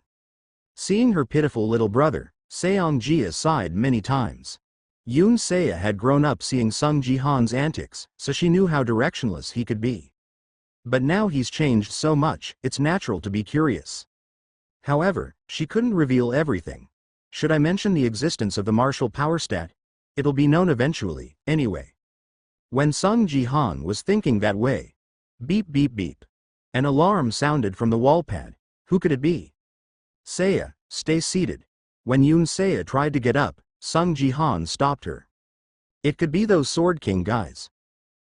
Back in that past life, many people, including the Sword King faction, caused all sorts of troubles, including bell trolling. So eventually, he had blocked all of them. I need to be prepared. Thinking that, Seong Jihan turned on the wall pad, and the image of a middle-aged man in a suit appeared. The face looked familiar from somewhere. Who is this? Greetings. I am Park Yun-sik, chief of the Battlenet management office. Hearing the name, Seong Jihan remembered Park Yun-sik. This person was a good guy. When Sword King Yoon Sejin was still in Korea, the director of the management office used to annoyingly visit him, but after Yoon Sejin left for Japan, he disappeared as if he were a ghost. In his place, this man, Chief Park Yun-sik, was considerate of Seong Jihan and Yoon Se's situation, often extending his help. He's visiting just a day after the broadcast ended. He's quite quick. After all, there were matters that needed to be discussed with the government side anyway. Please come in. Seong Jihan opened the door. Chief Park Yun-sik of the Battlenet management office looked at Seong Jihan with a contemplative gaze. He has changed. When he had visited Sword Palace along with the chief of the management office, he had seen Seong Jihan a few times. His memory of Seong Jihan was of a guy mostly confined to his corner. It seemed that the chief of the management office had a similar impression. He had seen a quite gloomy expression on his face while they were in the car. Tisk tisk. Even Sword King, I don't understand why he would bring such trash into his home. He should just find a room for them and kick them out. The perception of Seong Jihan was nothing more than a leech who fawned over his accomplished brother-in-law and sister, but not for nothing. In fact, less than nothing. But yesterday's broadcast was different. Please have a seat. The way Seong Jihan was greeting him now was completely different from before. Unlike the sharp demeanor he had seen earlier, he seemed relaxed. And within that relaxation, there was an indescribable confidence. Seong Jihan. His gift is an F grade, but he seems to have gained a special ability. Before visiting his home, Park Yun-sik had already familiarized himself with information about Seong Jihan. It was clearly recorded in the government records that his gift was F grade. Yet, he had ranked first in the Gangnam 1 area tutorial, which made it seem like there was something special about him. Park Yun-sik decided to investigate that aspect later and began speaking. We at the management office were also shocked by yesterday's broadcast. While we know that the Sword King has done a lot for the country, we didn't think the government treated him unfairly, but after listening to the recording, it seems that the Sword King's naturalization in Japan is indeed true. When Seong Jihan nodded his head, Park Yoon-sik continued. Especially the mention of a Japanese woman in the call, we also had a suspicion about who that person might be. Yes. Who is that? When Yoon-sik, who had been quietly listening, abruptly stood up and asked, Park Yoon-sik answered with a stern face. The Battlenet Management Office collects information not only on Korean players but also on players from various countries around the world. Among them, we focus more closely on countries included in the East Asia League. It does make sense. While collecting information about Japanese players, a rumor reached us. There's a Japanese user with an SSS grade gift. Huh? Wasn't sulfur monosulfide grade the highest in Japan? Just a month ago, there were debates about this. The rivalry between the two countries, as mentioned by Yoon-sik, was practically a comedy. After Japanese users insulted Korea with derogatory comments, mocking it as a country without even an SSS grade gift, the Japanese government officially protested. Yoon-sik, Korea's pride, held an SSS grade gift, the pinnacle of twin swords, and Japan didn't have an SSS grade user. The name of the rumored SSS grade gift is Kyungguk-ji-sake. Kyungguk-ji-sake. Kyungguk-ji-sake, meaning the beauty that tilts a nation. An SSS grade gift with such a meaning, Yoon-sik's expression showed her disbelief. It's not just an ordinary beauty, so it's an issue, in fact. Park Yoon-sik glanced at Yoon-sik and continued. It's not that the Sword King was without a woman. After Ms. Seong Jihan passed away, he had met famous actresses several times. To prevent this from being revealed in the mass media, the management office provided private locations. Is that so? As Yoon-sik sat back on the sofa with a somewhat rigid expression, Park Yoon-sik spoke again. Even in Korea, he was freely dating several women. So, the fact that he naturalized in another country because of a foreign woman, our management office considers this to be related to the rumor of Kyungguk-ji-sake and the Sword King's naturalization plan. An SSS grade gift, Kyungguk-ji-sake, a woman. Listening to this story, Seong Jihan recalled memories from his previous life. Although I had heard this story from Park Yoon-sik before, her true identity was never fully revealed even until Korea's downfall. Even after Korea's collapse, the Sword King's woman was never disclosed. After that, the Sword King himself had concealed his whereabouts. SSS grade gift, Kyungguk-ji-sake, still, we won't give up hope and will try to convince the Sword King again. That's the reason I'm here. The government has a proposal related to this donation. What is it? The government suggests that rather than receiving the donation for Sword Palace, we should entrust its operation. This is because when the Sword King returns, the property should be returned as well. Also, we hope you will continue to live in this penthouse. Even though the government proposed donation, their standpoint was that they wouldn't accept it. Hearing this, Yoon-sik raised an eyebrow in puzzlement. On the other hand, Seong Jihan, who had been listening, couldn't help but smirk. Seems like you're really averse to backlash from above. After hearing about the SSS grade, it's become clearer. You don't really have the confidence to persuade him, do you? It seems difficult. But if you accept the building as a donation, it will appear as if you say, we can't persuade the Sword King, in front of the public. It's an attempt to evade responsibility. Seong Jihan's words gave Park Yoon-sik goosebumps. The Battlenet Management Office was currently suffering from a barrage of protest calls. They were roughly along the lines of, wasting taxpayer money, and, what is the government doing instead of bringing back the Sword King? In such a situation, if they were to accept the Sword Palace donation, it could be seen as the government giving up on the Sword King. If that happens, the already plummeting approval ratings will hit rock bottom. If they couldn't persuade the Sword King, the public needed to give up on him first. Come to think of it, there's less than a month left until the Korea-Japan War, right? At that time, when the Sword King, who had changed his name to Ito Ryuhei, comes and devastates our country, public opinion will turn against the Sword King, so until then, does entrusting the operation of the Sword Palace imply that? Upon Seong Jihan's analysis, cold sweat formed on Park Yoon-sik's back. His prediction was so accurate that it sent shivers down his spine. Still, he forcefully denied it with his words, not quite like that. We will do our best to persuade the Sword King. Okay. I understand your position. With a composed face, Seong Jihan crossed his legs. I don't particularly want to make things difficult for the government. I only have one condition. Please tell me what it is. I can continue living in this penthouse, right? Unbeknownst to himself, Park Yoon-sik found himself nodding along to Seong Jihan's pace. We'll accept the government's stance as long as they consider a small favor in return. What kind of favor are you talking about? It's simple. With a smile at the corner of his mouth, Seong Jihan spoke. Could you arrange an auction for me to sell some of the Sword King's collection? Make sure foreigners can participate, especially the Japanese? Could it be? Upon hearing Seong Jihan's specific mention of Japan, Park Yoon-sik's eyes widened. Could it be that he was planning to sell, that's right, the connector? A high-grade Battlenet connector with a decrease of sensory loss by 99%. The market value of this item alone is as expensive as a house in Gangnam. But if it's Sword King's possession, its value increases with a premium attached to it. Especially considering Sword King Yoon Sejin has used this item well until now, and there's activity data left behind. If he doesn't want to hand over his data to someone else, he'll participate in the auction. In fact, in the past, the government confiscated Sword Palace and auctioned off the items in the penthouse. The Japanese ambassador to Korea had bought them all. Probably, the ambassador acted on behalf of Yoon Sejin and made the purchase. I'll sell this. Please have the government guarantee it. Deposit the proceeds into Sea's account, and Seong Jihan drew a rectangle in the air.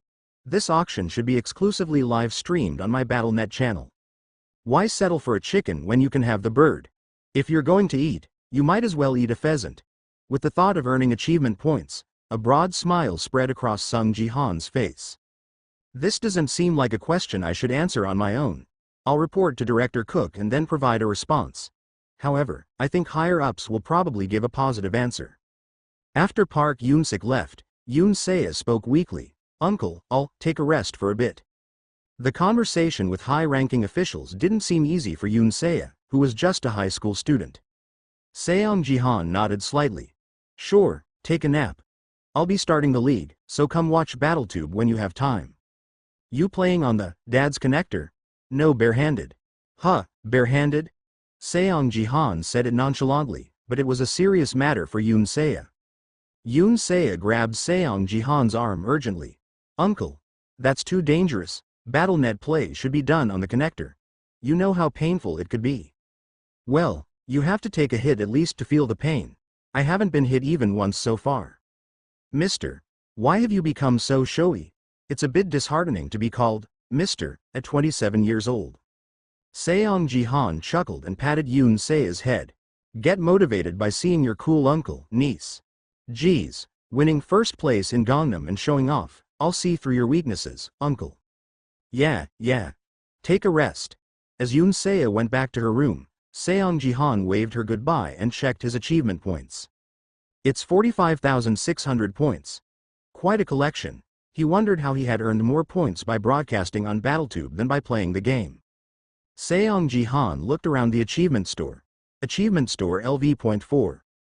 Upgrade Achievement Store 50,000p Status Window Expansion LV.110,000p. Class Slot Edition LV.110,000p Inventory Expansion LV.110,000p. Title Slot Edition LV.110,000p Emergency Recovery, Item, 10,000p. Upgrading the Achievement Store required a bit more points than he had. However, upgrading the store could be postponed for Seong Jihan. Let's add a class. To acquire a new unique stat, he needed a total of 2 classes. Eventually, to return to the warrior class, he needed 3. For now, it would be wise to add 1. Seong Jihan selected the Class Slot Edition LV.1 in the Achievement Store. Class Slot Edition LV.1 has been purchased. 10,000p will be deducted from your achievement points. After the message appeared, a new class slot was added. It's so easy. Seeing the new slot below the support class, Seong Jihan let out a bitter laugh. It only took 10,000 points to gain 1 class slot, it's too cheap. Seong Jihan checked the next class edition item. Class Slot Edition LV.2 requires Achievement Store LV.5. To add another class, he needed to raise the Achievement Store level once more. Now the conditions seem to be getting tougher. Store upgrade costs 50,000 achievement points, and to get Class Slot Edition LV.2, he would need tens of thousands of points, probably. If it weren't for the achievement points earned through BattleTube, it would have been an unimaginable figure. I need to actively use the broadcasting feature. Now that Yoon Sejin was gone, the nation's attention was focused on me. Rather than shrinking from people's gaze, he had decided to use it actively while the public's interest was on him. Seong Jihan touched the newly added second-class slot. You can switch to the base class. The classes available for switching are as follows. Warrior Archer Mage. Would you like to select a class? As expected, the switching window only removed the support option, leaving the rest unchanged. Seong Jihan looked at it and chuckled. Baron, I will choose what you used to brag about all the time. Baron Williams, the world ranking 1 in the previous life. The Guild Master of American First, he possessed an SSS rank gift. My 2 status windows is a cheating gift. 2 status windows. True to its name, this gift doubled all the items in the status window, classes, titles, even the future sanctum section. With the doubled experience points and GP, and 2 sets of ability points, no player could match Baron's growth speed. He was a staunch American First advocate as the founder of the American First Guild, but oddly enough, he would grab Seong Jihan when he got drunk during guild parties. Jihan. Come here. Let's have a drink. Master, if you're going to talk about the past again, I'll pass. I won't, I just want to talk with you. He kept saying the same things. Jihan, I feel sorry for you. You're not a true American. Master, I told you to stop saying that. Arg, shouldn't you have immigrated to America sooner? If you had immigrated before 2010, I would have appreciated you more. Sigh. Jihan, listen to me. While saying that, he kindly told how he had acquired the unique stat. I'm Baron. Honestly, when I was in bronze, I lacked self-confidence. Even though I got the SSS level gift of having 2 status windows, I didn't even know if it was good. That's a good thing, Master. I know, haha, anyway. Because you didn't know if the gift was good, you decided to just stick with an easy support. While you were raising your sanctity, you suddenly got a connection. Weren't you going to say that? Jihan. How did you know? Did you hack me? This is the 5th time you've told me this. Seong Jihan looked back at the past and chuckled. Baron Williams, the Guild Master of American First and World Ranking 1. Although he was an American First advocate, he wasn't actually a bad person. Actually, following his words, if I were to naturalize in the US now, I might become more influential. Baron's prejudice was limited to immigrants after the tutorial. And the criterion for this distinction was remarkably simple. People who immigrated before the tutorial had their nationality changed on Battlenet, but those who immigrated afterward didn't. Later, that felt like a stigma. Seong Jihan shook his head and remembered how Baron had told him about acquiring the unique stat. I chose support and mage classes. Fighting up front didn't look cool. First, I'll obtain the support and mage classes. Following Baron's words, Seong Jihan chose his classes. Since he had already chosen support, the next choice was the mage profession. You have switched to the mage class. The F-rank skill, Fire, has been added. The F-rank skill, Ice, has been added. Seong Jihan, who had chosen 2 classes completely unrelated to physical strength, checked his divine power. It's 8. Without the title effect, it's 7. The gains from yesterday's broadcast weren't just achievement points. While the ad-free broadcast had fewer views than expected, it still brought in a considerable amount of GP. Seong Jihan had used that GP to purchase relics from the Battlenet market and had experienced their effects. Holding relics while sleeping, it really had an effect. After sleeping with relics bought with GP from the broadcast, his divine power has increased by 1. First, Sanctity needs to reach 10 to meet Baron's conditions. Sanctity 10 was the minimum requirement to acquire the unique stat. Physical strength was quite easy to obtain. Compared to the instantaneous gain of physical strength, Baron's unique stat had strict acquisition conditions. But it's worth it. Seong Jihan collected the relics he had purchased for his room. Well then, I need to quickly acquire divine power in the next game. Asterisk. This mission is survival. Thump, thump, thump. As the sound of drums echoed from all directions, Seong Jihan quickly analyzed the map. Once again, it's the Colosseum. The survival map, the Colosseum. It was the same map he had seen during the first tutorial. Although the map itself was the same as before, there was a clear difference from back then. Unlike the tutorial, the Colosseum in the main game had an audience. Is the audience elves this time? Seong Jihan looked at the arrogant figures sitting in the Colosseum seats, sticking out his tongue. Tall human-like race with large ears, elves. They had a remarkably beautiful appearance that would make humans sigh in awe. However, they were a race with a sinister and treacherous nature.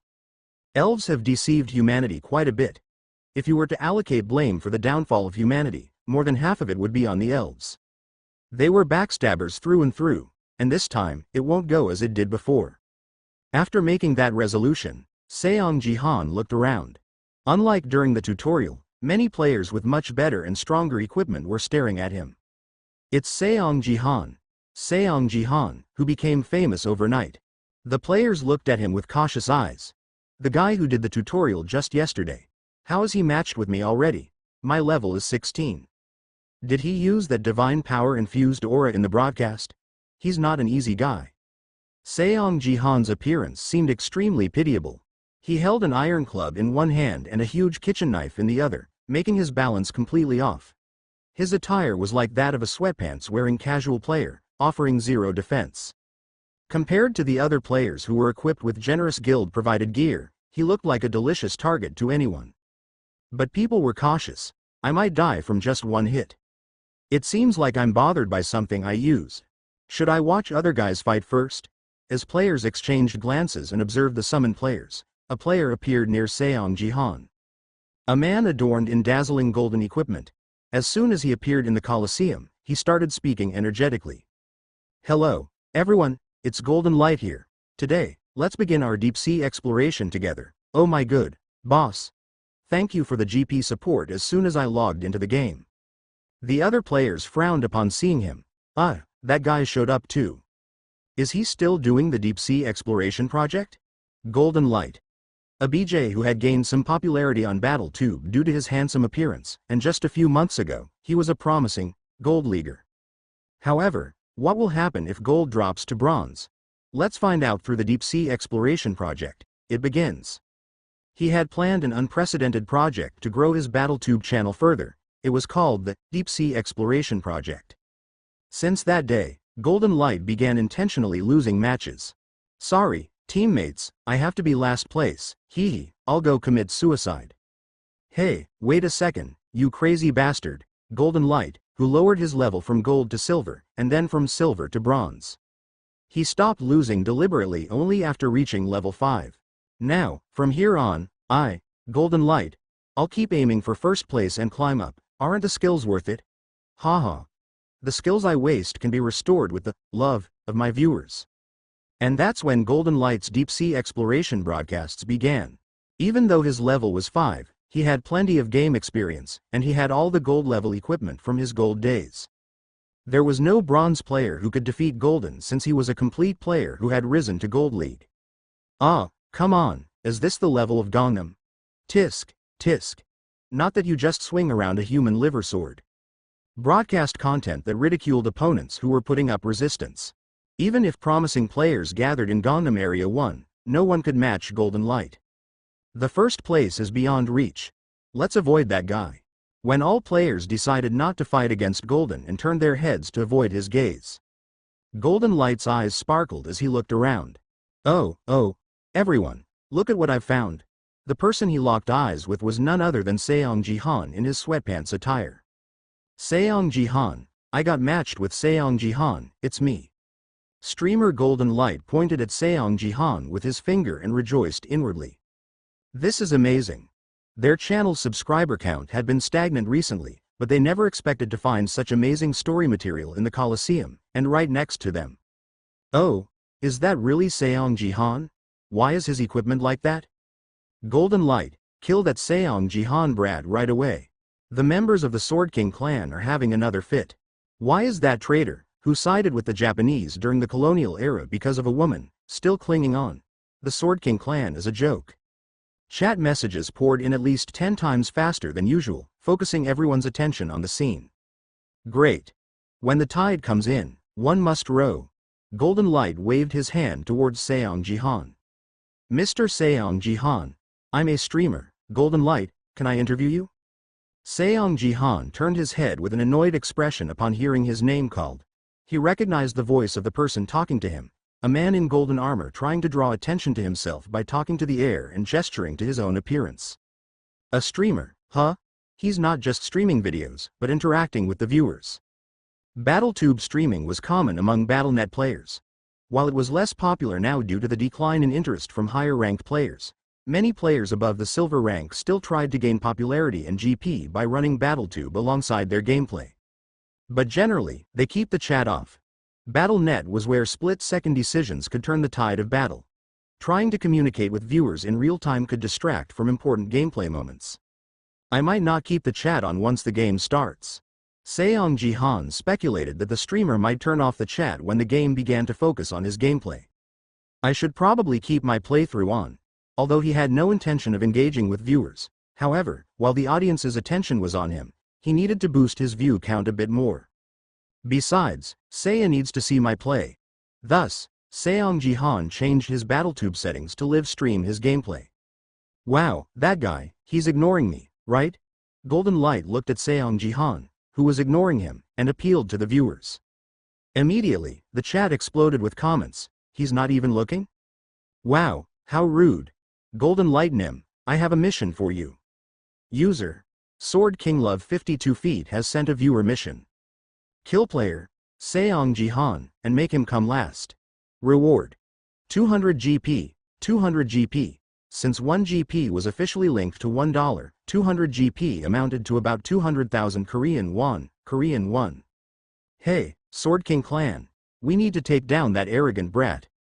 Everyone, let's join forces and crush him. User, Sword King Love 777 feet has sent a viewer mission.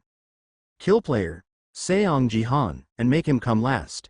Reward, 300 GP. As one Sword King clan member initiated the challenge, others quickly started contributing to the viewer missions. In a matter of minutes, the reward for killing Seong Jihan had surpassed 10,000 GP. Seeing this, the viewers were in an uproar. Goosebumps. The Sword King clan's firepower is impressive. They're centered around the Sword King clan leader. Even some big company CEOs are fans of Sword King. Wow, just crossed 20,000 GP. The rewards were rapidly increasing. Streamer Golden Light burst into laughter. This is incredible, incredibly. After Seong Jihan shattered Sword King's twin sword emblem, he was well aware of the Sword King clan's hatred towards him. But I didn't expect them to be so eager to kill me, even pouring in GP like this.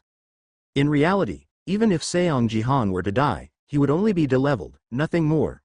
However, Sword King clan's grudge against him was so strong that they were willing to crowdfund for his demise. It's just money. I have plenty, too. But what was truly remarkable for this channel was the fact that so much GP was being bet on these missions. Golden Light laughed heartily, waving his hands in excitement. Oh my, sending me these missions. But let me tell you, I'm so scared of him. Did you all see? Seong Jihan here shattered the emblem of twin sword with his key. Do you think I stand a chance? The guy with all the A-rank gear is such a drama queen, lol. Golden Light is revving up his motor, lol. Is 30,000 GP not enough for you? Is this really the channel for Sword King Clan? Just press the GP button for the viewer mission. Was it the middle-aged fans of Sword King flooding in? Reward, 30,000 GP. Reward, 40,000 GP. The speed at which the GP was accumulating was no joke. All player summoning is complete. The game is starting. It's already starting. Just a little longer and it would have started. The voice announcing the game's start was almost disappointing.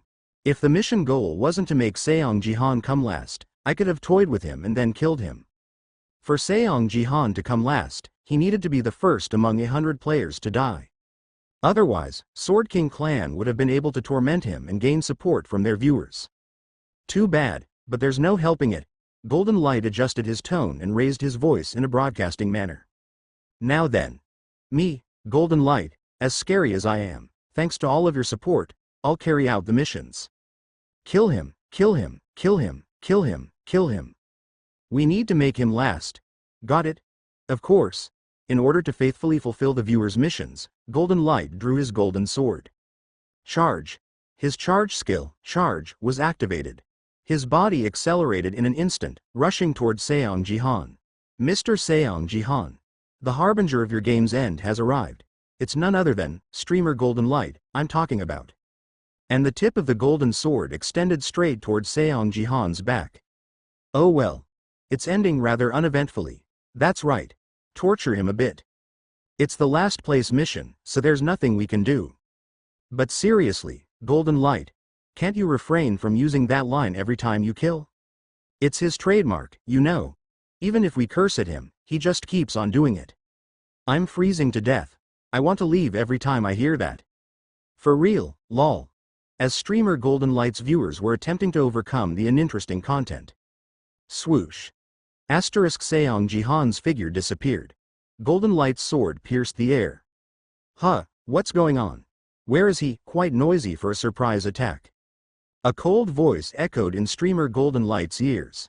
The source of the sound was right above, just above his head. When he looked up, Seong Jihan was leaping high in the air. Swish.